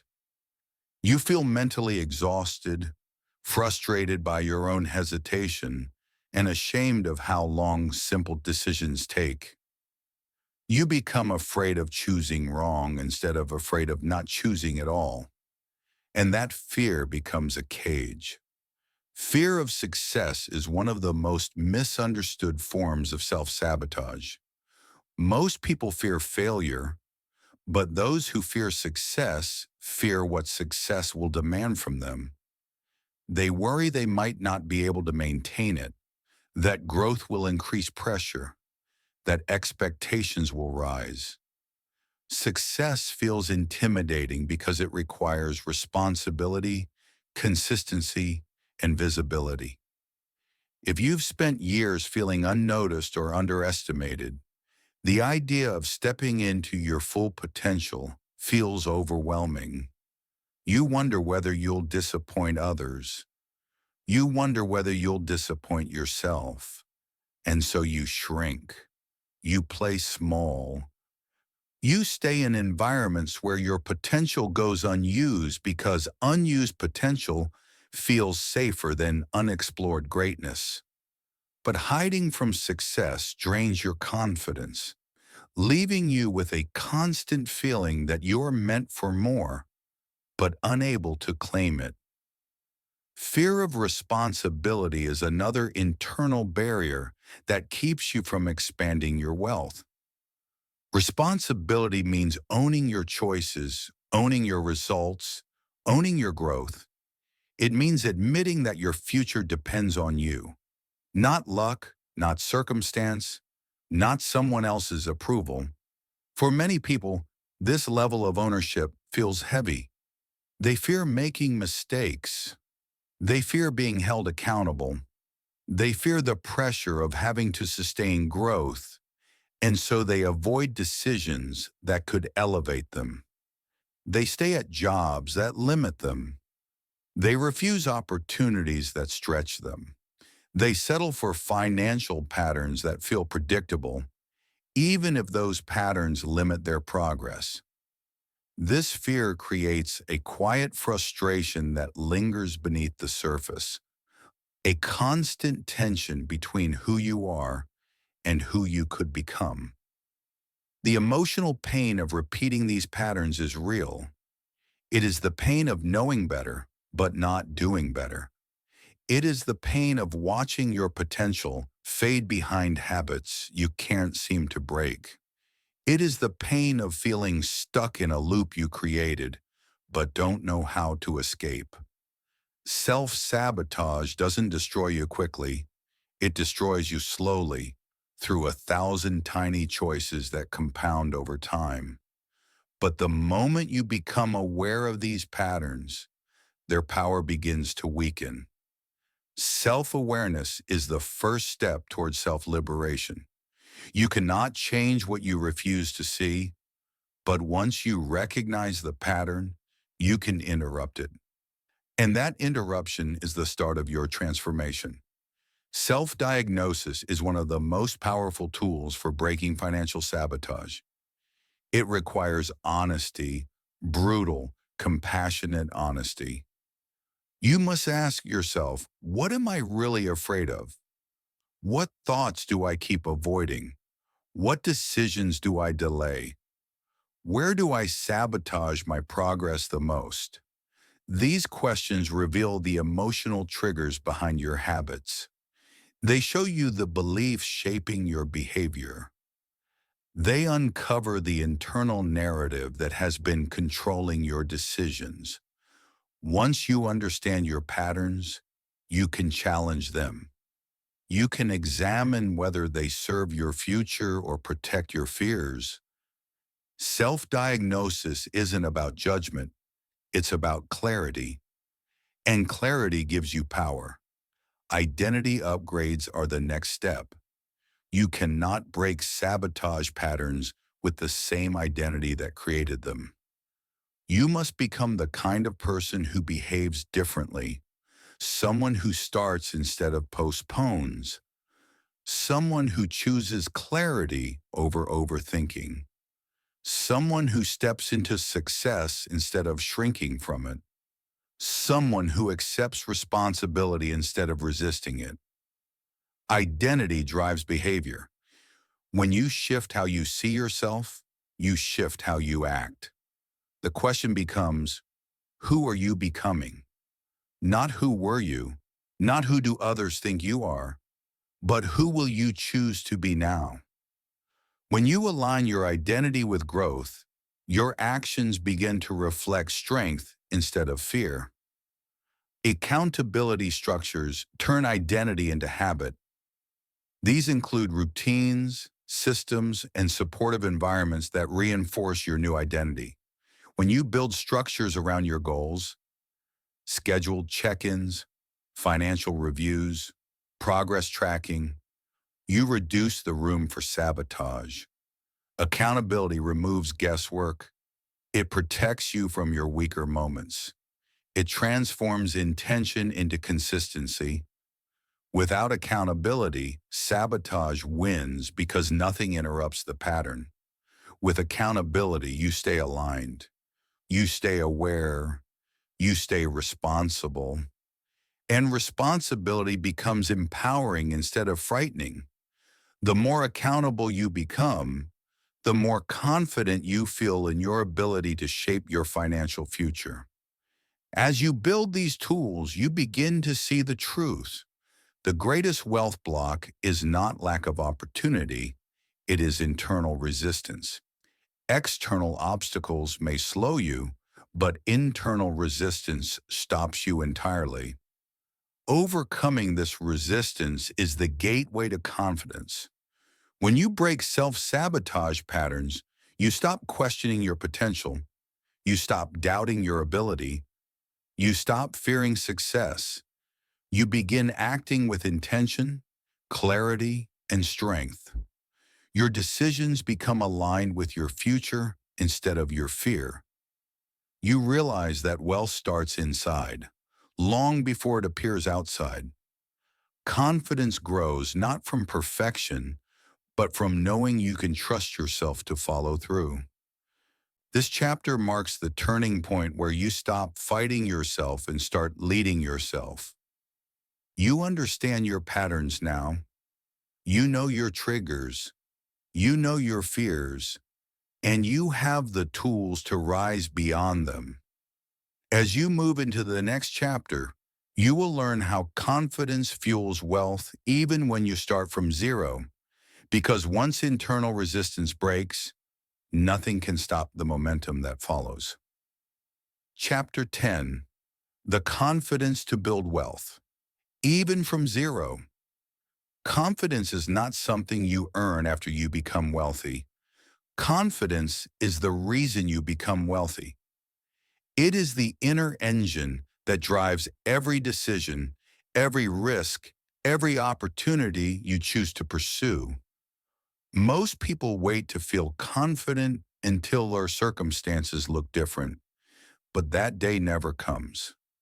Confidence doesn't arrive after success. It is the mindset that creates success. When you understand this, you stop waiting for external validation and start building your internal foundation.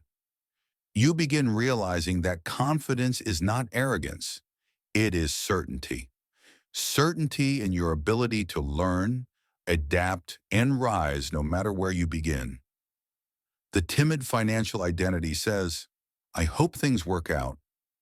It tiptoes through life, afraid of mistakes, afraid of judgment, afraid of stepping outside the comfort zone. This identity is shaped by scarcity, shaped by doubt, shaped by fear of failure. It sees opportunities as risks and risks as threats. It hides, hesitates, and holds back. But the empowered financial identity says, I decide what I become. It moves with intention. It sees opportunities as chances to grow. It understands that failure is information, not identity. This identity creates confidence because confidence comes from choosing direction instead of drifting through life. Confidence shapes your risk tolerance. Without confidence, every risk feels like danger.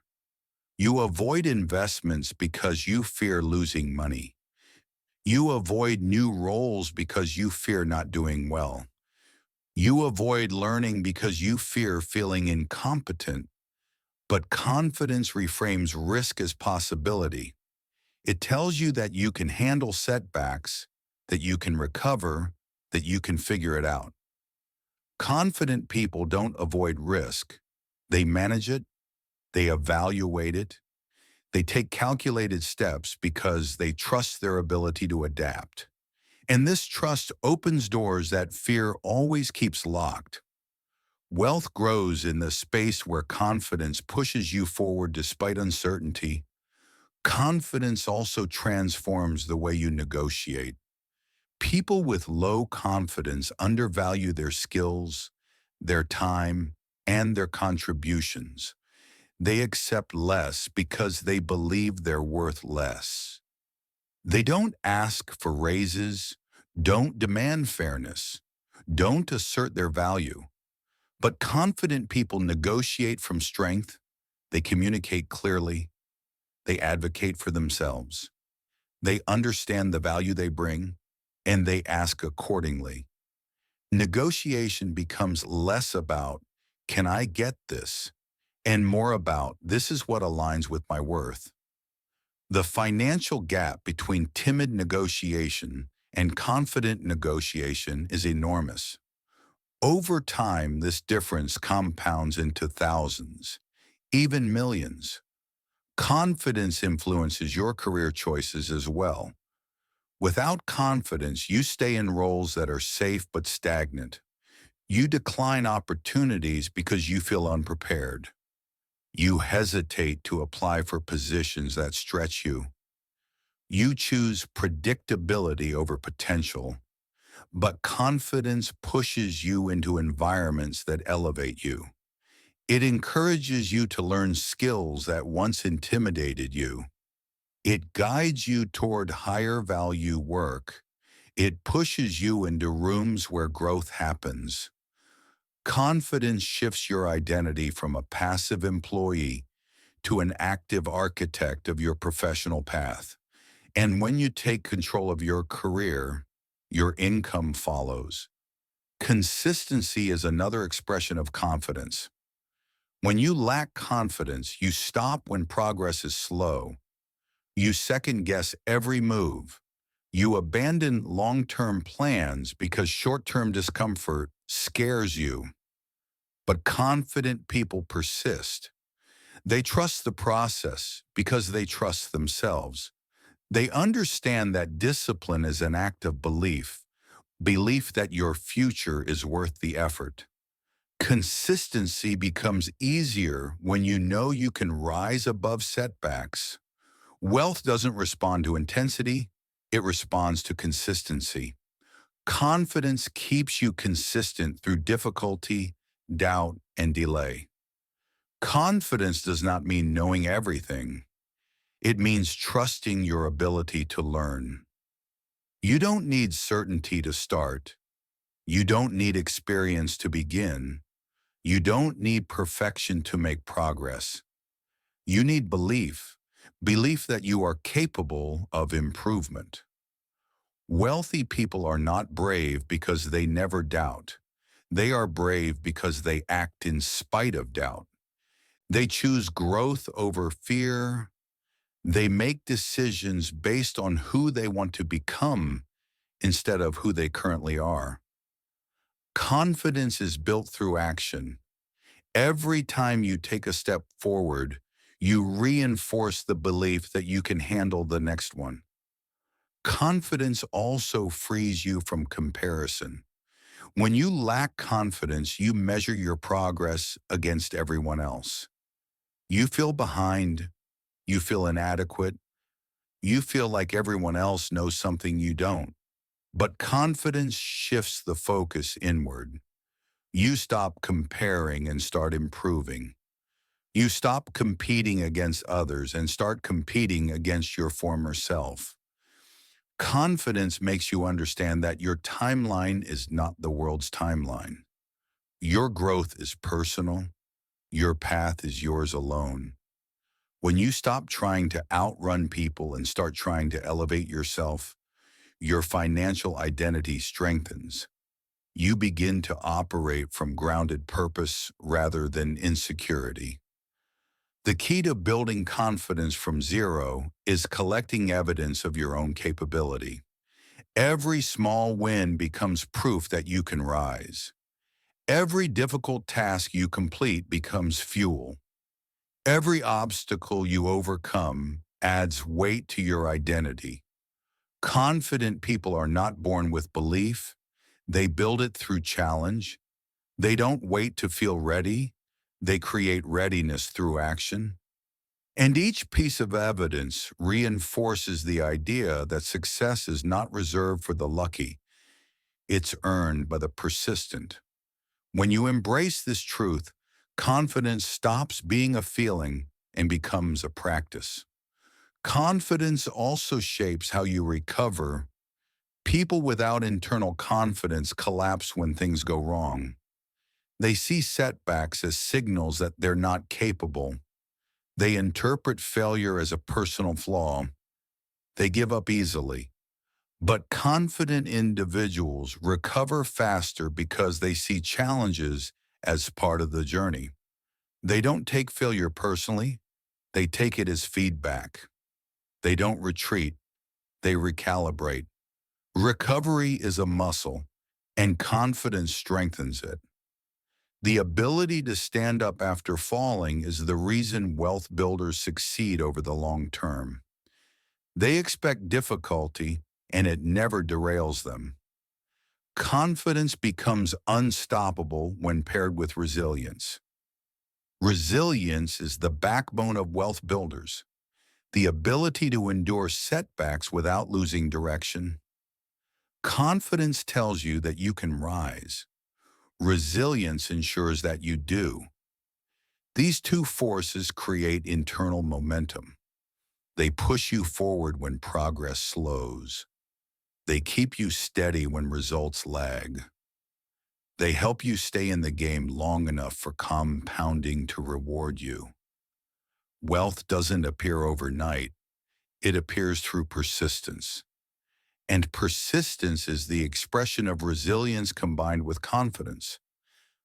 This chapter marks a powerful shift. You now understand that confidence is the foundation of wealth, even when you start with nothing. You know that confidence shapes risk, negotiation, career growth, and consistency. You know that confidence is built, not gifted. And you know that resilience strengthens everything it touches. As you move into the next chapter, you will learn how resilience transforms financial recovery and how rising stronger after setbacks becomes one of the greatest skills you will ever develop. Chapter 11: Resilience in Financial Recovery, Rising After Mistakes. Financial pain hits differently. It's not just numbers on a screen. It's the weight in your chest when you realize you made a mistake you can't undo. It's the sinking feeling of debt piling higher than your confidence. So it's the embarrassment of decisions you wish you could take back. It's the sting of a bad investment that drains more than your bank account. It drains your belief in yourself. Financial setbacks have a unique darkness. They attack your sense of stability, your sense of identity, your sense of competence. They make you question your judgment and doubt your future. But every person who has ever built wealth has walked through that darkness. The difference is not that they avoided mistakes. It's that they learned how to rise after making them. Debt can feel like quicksand. Every payment disappears into a hole that seems to deepen as you struggle. It makes you feel trapped, ashamed, and exhausted. You wonder how you allowed it to get this far. You wonder if you'll ever escape it. You wonder if it defines you now. But debt is not a character flaw. Debt is a circumstance, sometimes caused by necessity, sometimes by lack of knowledge, sometimes by emotion. What matters now is not the origin, but the direction. Debt becomes dangerous only when you attach shame to it, because shame keeps you stuck. Shame keeps you silent when you need a plan. Shame keeps you repeating cycles instead of breaking them. The road out begins the moment you separate who you are from what you owe. Failure in investing carries its own emotional punch.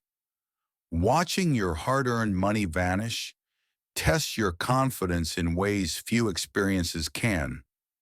You question every decision leading up to it. You fear making another move. You replay every warning sign you missed. The embarrassment cuts deeper when others around you seem to be doing fine. But loss is not failure. Loss is tuition. Every experienced investor has scars. Every wealthy individual has stories of missteps, downturns, and painful lessons. The mistake is not losing money. The mistake is refusing to learn what the loss is teaching you. Markets fall, businesses struggle, opportunities sometimes backfire. None of this disqualifies you from wealth. If anything, it qualifies you because it means you are in the arena, not watching from the sidelines. Financial embarrassment can feel like a shadow that follows you everywhere. Maybe you struggled with budgeting. Maybe you overdrew your accounts.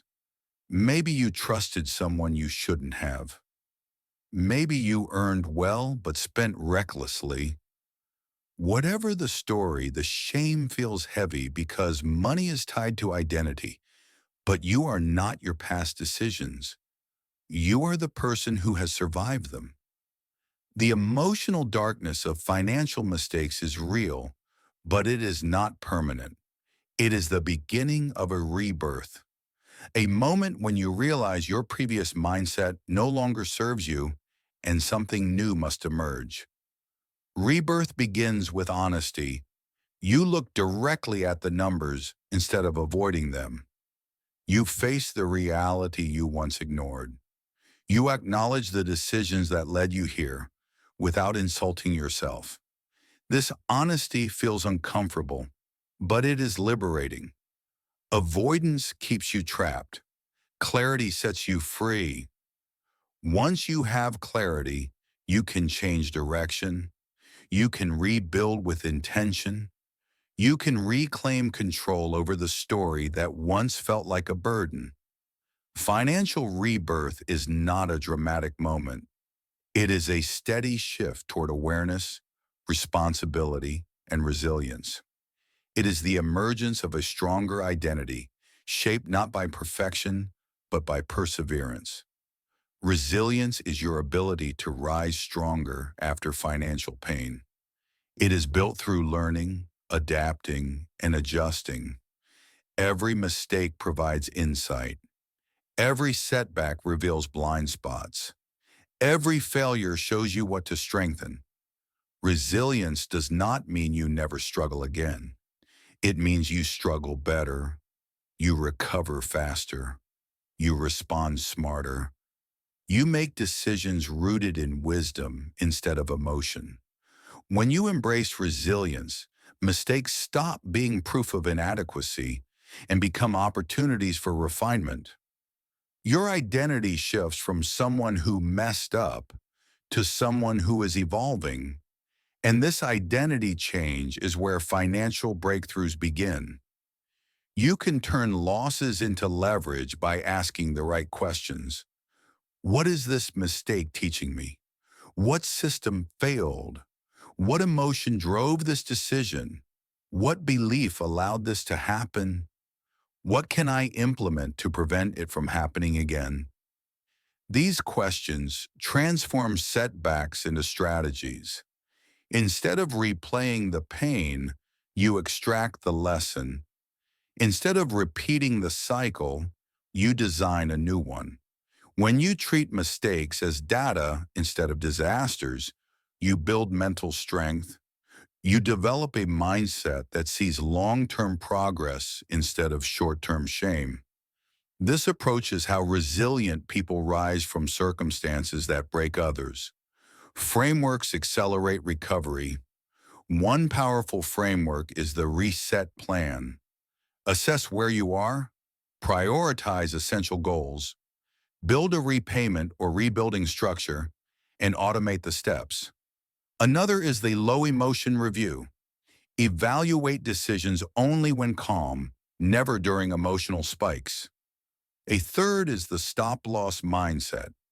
Recognize when you need to exit a situation, cut losses, and move on instead of clinging to a sinking ship. These frameworks create order where chaos once lived. They turn emotional decisions into logical ones. They give you direction during moments when your mind feels scattered. Rebuilding financially requires patience and persistence. People often want immediate recovery, a fast correction, a rapid turnaround. But financial resilience grows slowly, like a muscle. You regain strength one step at a time. You rebuild trust in yourself gradually. You create momentum through consistent action. Progress that grows slowly lasts longer because it is rooted in new identity, not temporary excitement. When you commit to rebuilding, you prove to yourself that you can rise. That proof becomes the foundation for long-term confidence. The most powerful outcome of resilience is emotional freedom. When you learn how to recover, mistakes no longer terrify you. You stop fearing loss because you know you can adapt. You stop fearing setbacks because you know you can rebuild. You stop fearing decisions because you trust your ability to handle the consequences. Emotional freedom is the birthplace of bold action. It allows you to explore opportunities without being controlled by anxiety. It gives you the courage to invest, to grow, to experiment, to evolve. Resilience turns fear into fuel. As you grow stronger, you will naturally gravitate toward a minimalist mindset. Not minimalism as in living with nothing, but minimalism as clarity. Minimalism means stripping away what distracts you, drains you, or complicates your financial life. It means eliminating unnecessary expenses that clutter your mind. It means simplifying your decisions so your energy can focus on what matters. Minimalism creates mental space. It reduces emotional noise. It helps you rebuild from a place of calm and intention instead of overwhelm. This mindset becomes essential as you transition into the next phase of your financial life. This chapter prepares you for powerful upward movement. You've learned that mistakes are not the end of your story. They are the beginning of your next chapter. You've learned that resilience isn't about avoiding pain, but rising stronger because of it. You've learned frameworks that turn setbacks into strategy, loss into leverage, chaos into clarity. And now you are ready for the next transformation, shifting from comparison to personal alignment. So your wealth path reflects your identity instead of the expectations of others. Chapter 12, Detaching from Comparison, Building Your Own Wealth Path. Comparison is one of the most destructive forces in your financial life because it steals your focus from the only metric that actually matters, your own progress. In a world where everyone showcases their highlights, their wins, their purchases, and their milestones, it's easy to feel behind. You scroll through achievements, promotions, vacations, and investment success stories and begin to question your own pace. You wonder why you're not further ahead. You wonder what you're missing. You wonder if something is wrong with you. Comparison doesn't just create insecurity, it creates chaos. It shakes the foundation of your discipline by convincing you that your path is inadequate.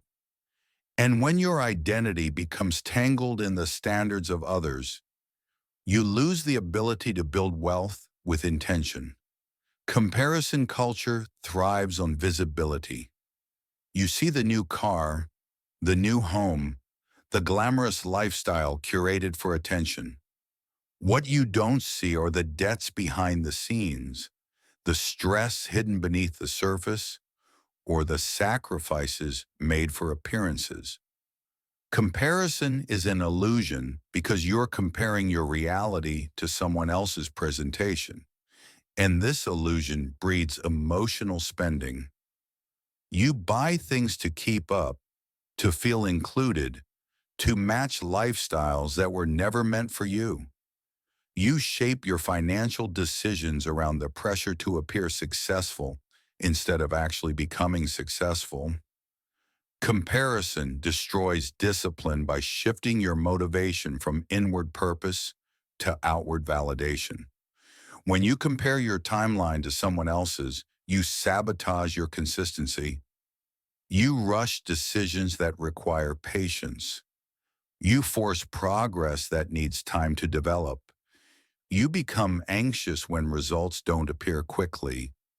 You chase shortcuts, switch strategies constantly, and abandon routines that were working because someone else seems ahead.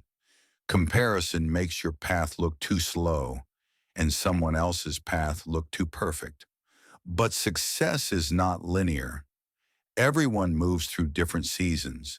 Seasons of growth, seasons of rebuilding, seasons of pause.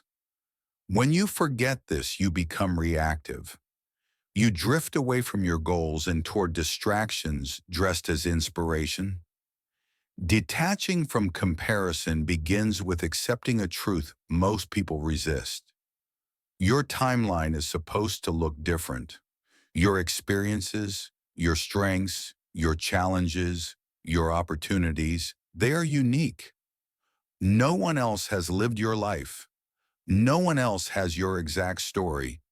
Expecting your financial progress to mirror someone else's is unreasonable and unfair. You cannot measure your worth through someone else's milestones. The moment you stop comparing your pace to theirs, you reclaim the power to focus. And focus is where discipline grows. When your eyes return to your own path, your decisions become clearer, your goals feel more meaningful, and your progress becomes sustainable. Your financial identity must come from within, not from external pressure. Your identity is what shapes your habits, decisions, and direction. When you build identity from comparison, you chase temporary feelings. But when you build identity from intention, you create consistency. Start by defining who you want to become financially, not based on admiration for someone else, but based on truth. Do you want stability, freedom, independence, growth, security, wealth that compounds quietly? These internal desires must drive your actions. When you build your identity around your own values, you stop needing validation from others. You stop drifting toward their goals and start building your own. Custom goals create clarity. A custom goal is one that reflects your real life, your real priorities, your real vision, not someone else's expectations, not society's standards, not social media's illusions. Custom goals create alignment between what you want and what you do. When your goals are yours, discipline becomes easier because discipline feels meaningful. You are no longer forcing yourself into routines that don't fit. You are building habits that support your future instead of reacting to someone else's present. Custom goals allow you to measure success in a way that is honest and realistic. They give you permission to grow at your own speed. Inward focus is a powerful antidote to comparison. When your attention turns inward, you become aware of your patterns, your progress, your mindset. You start noticing what strengthens you and what weakens you. You start recognizing the triggers that pull you into emotional spending or financial anxiety. Inward focus helps you align your decisions with your identity. It helps you stay grounded during moments when external noise tries to influence you. When you return to inward focus, you make decisions rooted in clarity instead of insecurity. You act from purpose, not pressure, and over time, inward focus becomes your quiet superpower. It shields you from distractions and keeps your attention on the future you are building. Self-led progress is the hallmark of someone who has detached from comparison. Self-led progress means you choose your pace, your milestone, your direction. You measure your growth against your past self, not anyone else. You celebrate your improvements, even when they seem small. You trust the compounding effect of consistency. Self-led progress feels calm, steady, and intentional. It produces results that last because they are built on genuine growth, not forced acceleration. When you lead yourself, you no longer need external approval. You become accountable to your own vision, and this autonomy strengthens your confidence. To detach fully from comparison, you must learn to observe others without envying them. Their success is not your failure. Their timeline is not your deadline. Their progress is not a judgment against your effort. You can admire others without diminishing yourself. You can be inspired without feeling inferior. You can learn from others while staying committed to your own path. This shift in perspective frees you from emotional turmoil. It removes the bitterness and insecurity that comparison often creates. It replaces resentment with possibility, because seeing someone else succeed becomes proof that success is achievable, not evidence that you're behind. Detaching from comparison also requires the ability to control your environment. You must curate what you expose yourself to.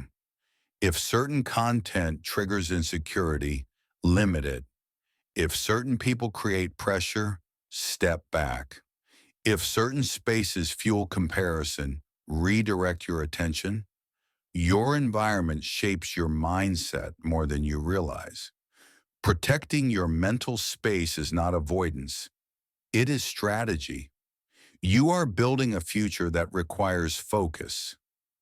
Reducing exposure to comparison triggers helps you stay aligned with your own goals. You create a mental environment where discipline can thrive and clarity can flourish. As you detach from comparison, something powerful happens. You finally see your own potential clearly. You stop doubting your ability. You stop undermining your progress. You stop minimizing your accomplishments.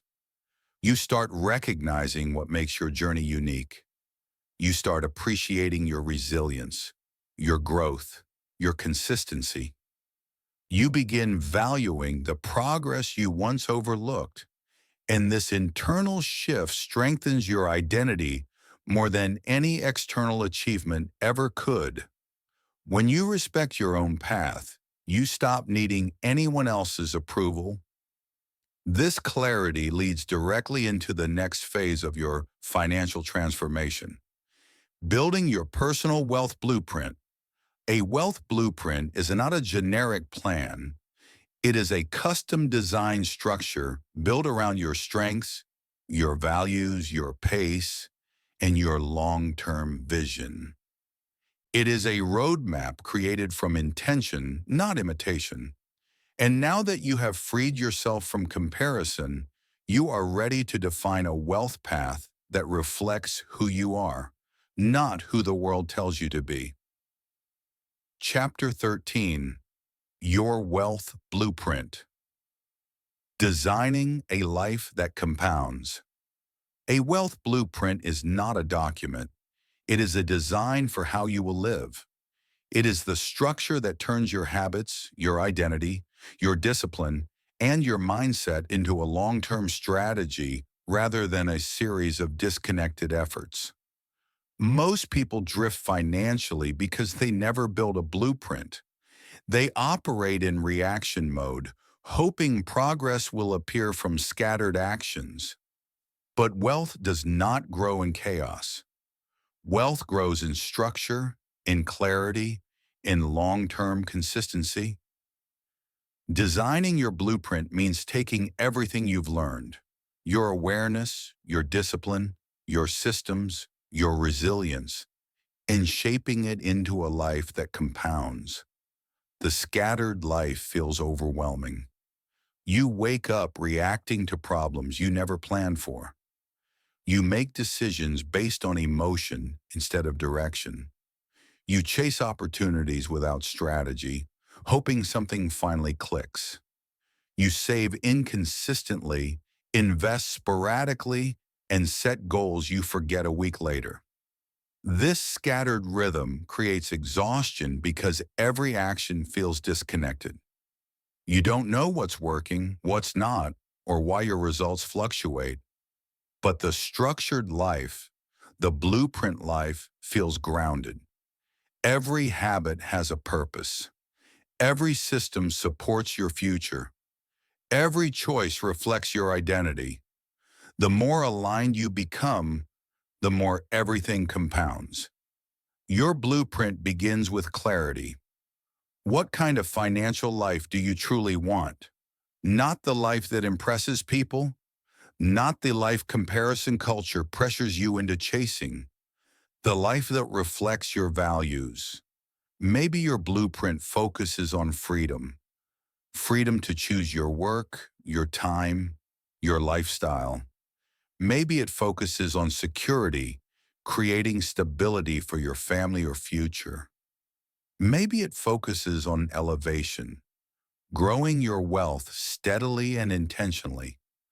Your blueprint begins with values because values keep you anchored when challenges appear.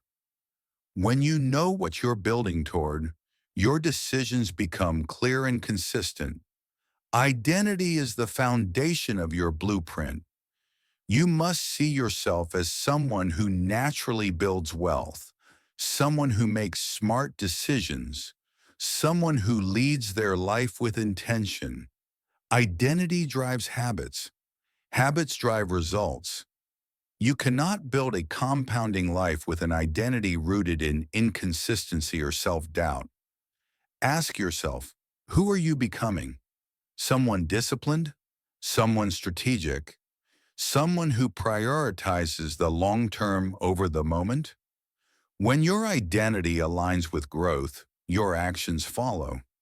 You begin behaving like the person you want to be long before the results appear. And those results arrive because your identity shifts first. The next layer of your blueprint is discipline. Discipline is the engine that powers everything else. It keeps your blueprint alive when motivation fades. It ensures you follow through when distractions tempt you to slip. Discipline looks like consistent saving, regular investing, mindful spending, and sticking to your systems even when it feels boring. The scattered life relies on emotion. The disciplined life relies on commitment. When discipline becomes part of your identity, your blueprint stabilizes. You no longer need to negotiate with yourself about every financial decision.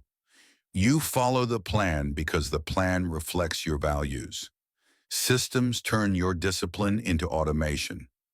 Your blueprint must include systems that reduce stress, remove guesswork, and create consistency without relying on willpower. Automatic investing, automatic saving, scheduled reviews, spending structures, risk boundaries. These systems ensure that progress happens whether you are focused or distracted, energized or exhausted. Systems allow your wealth to grow in the background. They free your mind from constant monitoring so you can focus on expansion instead of maintenance. A life that compounds is a life built on systems, systems that protect your progress and multiply your effort. Resilience strengthens your blueprint by ensuring you don't collapse when setbacks hit. A compounding life requires endurance. You will face unexpected expenses, market downturns, failed opportunities, and financial mistakes. Resilience turns these moments into data instead of disasters. It keeps you anchored when emotion tries to pull you off track. With resilience, you adjust instead of abandon. You correct instead of collapse. You continue instead of quitting. Every setback becomes a stepping stone because your blueprint accounts for adversity. You know how to rise, how to rebuild, how to return to your path with greater clarity than before. A powerful wealth blueprint also includes intentional skill growth. Your income grows as your value grows. Your value grows as your skills grow. Your skills grow as you commit to learning, practicing, and challenging yourself. Build a learning plan into your blueprint. Books, courses, mentors, experiences. Skill stacking increases your earning potential and expands your opportunities. The scattered life hopes for raises. The blueprint life creates them. When growth becomes a planned part of your identity, your financial trajectory accelerates naturally. Another element of your blueprint is defining your financial non-negotiables, rules that protect your long-term goals. These might include saving a percentage of every paycheck, never touching your emergency fund, investing consistently regardless of market noise, living below your means, or refusing to engage in emotional spending. Non-negotiables simplify your decisions. They create boundaries that keep your blueprint intact. When you know your rules, you avoid choices that derail your progress. You build a life guided by principles rather than impulses. Your blueprint should also include reflection. Without reflection, you cannot measure your progress. Without measurement, you cannot adjust your direction. Scheduled reviews, weekly, monthly, quarterly, allow you to track where you stand, identify patterns, and realign with your goals. Reflection turns your financial life from a guessing game into a strategic operation. When you reflect consistently, your blueprint becomes a living document, something adaptable, not rigid. You improve it as you learn more about yourself, your habits, and your opportunities.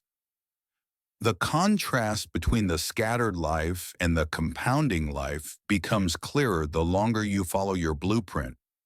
Scattered efforts produce scattered results, up one month, down the next. Chaotic, unpredictable, draining, but compounding efforts create exponential outcomes. Every habit builds on the last. Every system amplifies your consistency. Every decision aligns with your future. You begin seeing progress where there once was noise. You begin feeling grounded where you once felt lost. You begin trusting yourself in ways you never did before. Your blueprint ultimately leads to the final mindset shift, becoming the kind of person who naturally makes smart financial decisions. Not because you force yourself, not because you're afraid of mistakes, but because your identity has evolved. Smart decisions become instinctive. You evaluate choices through long-term vision. You choose clarity over impulse. You protect your wealth with maturity and purpose. You operate with confidence instead of confusion. At this stage, wealth building is no longer effort, it is who you are. This chapter marks the moment when everything comes together. You have learned the psychology of money, the discipline needed to stay consistent, the systems that remove stress, the resilience to rise after setbacks, the identity shifts that redefine who you are, and the focus required to build your own path. You now understand that wealth is not random, it is designed. And now that you have your blueprint, the final chapter will guide you into becoming the unshakable mind that carries this blueprint for life. Closing chapter, the wealth mind, becoming the person who wins. You've walked a long journey to get here. You began with uncertainty, with patterns you didn't understand, with habits shaped by years of emotions instead of intention. You started as someone who reacted to stress, to fear, to temptation, to the noise of the world around you. But chapter by chapter, shift by shift, you've rewritten the story. This closing moment is not just the end of the audiobook. It's the emergence of your new identity, the transition from a reactive spender to a strategic builder, a transformation that began inside your mind and now stretches into every part of your life. You are stepping into the wealth mind, the identity of someone who doesn't chase success but becomes the kind of person success naturally follows. Wealth, as you now understand, is not built through luck or chance. It's built through alignment, the alignment of your psychology, your discipline, your systems, your resilience, and your long-term vision. When these pieces come together, wealth becomes a byproduct of who you are, not something you force, not something you fight for, something you grow into. Most people believe wealth starts with money, but you now know it begins with identity. Change the mind and the finances follow. Change who you are, and the results transform effortlessly. This is the shift many never make. They chase tactics without addressing the thinker behind the tactics. They change behaviors without changing beliefs. They try to build wealth with the habits of someone who isn't prepared for it. But you are prepared. You've dismantled scarcity thinking. You've rewired emotional triggers. You've created systems that remove guesswork and stress. You've built discipline not as a punishment, but as a path to freedom. You've expanded your earning identity, broken cycles of self-sabotage, embraced confidence, learned resilience, rejected comparison, and shaped a blueprint that reflects your values. All of these pieces form the foundation of the wealth mind, the foundation of someone who wins, not by accident, but by design. The wealth mind is calm. It does not panic during setbacks. It does not chase noise. It does not seek validation through purchases or appearances. It operates from a place of long-term clarity. When opportunities appear, the wealth mind evaluates them strategically. When obstacles arise, the wealth mind adapts. The wealth mind doesn't collapse under pressure because it is built on resilience.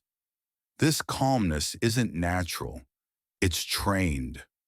It's earned through the work you've done internally, through the patterns you've recognized and replaced.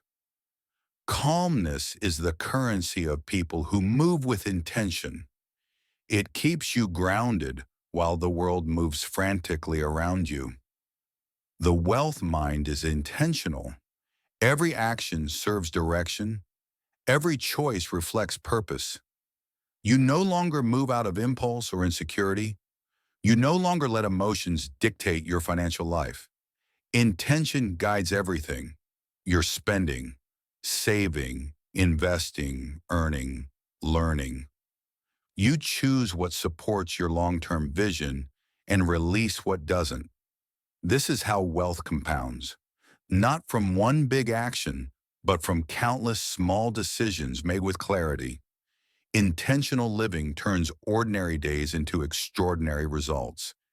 It ensures your goals receive energy, your habits stay consistent, and your progress becomes unstoppable. The wealth mind is self-led. You no longer rely on motivation. You no longer wait for the perfect moment. You lead yourself. You hold yourself accountable. You design your systems, your routines, your direction.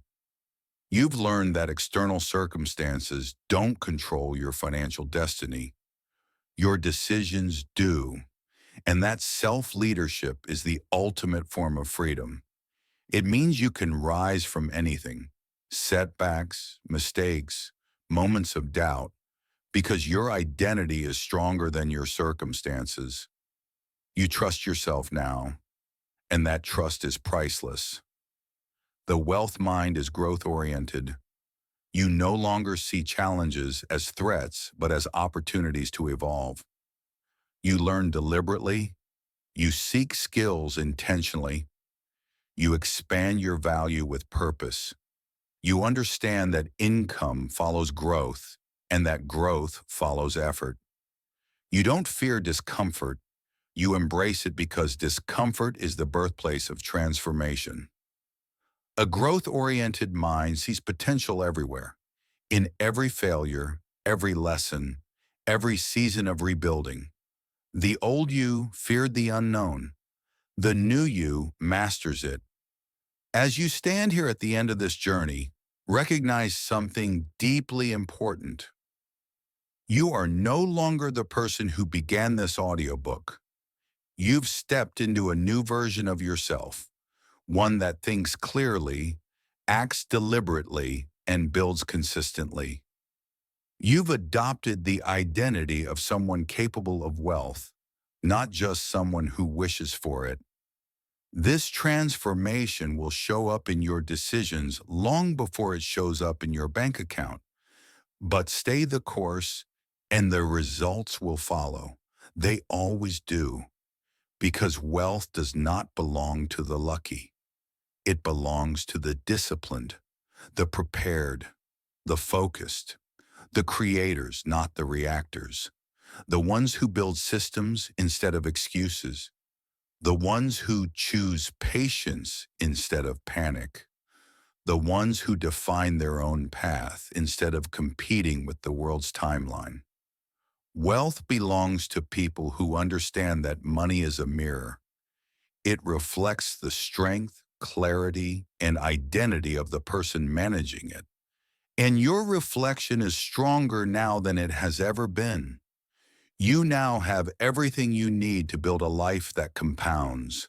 Your habits, your systems, your resilience, your confidence, your blueprint, your discipline, your identity.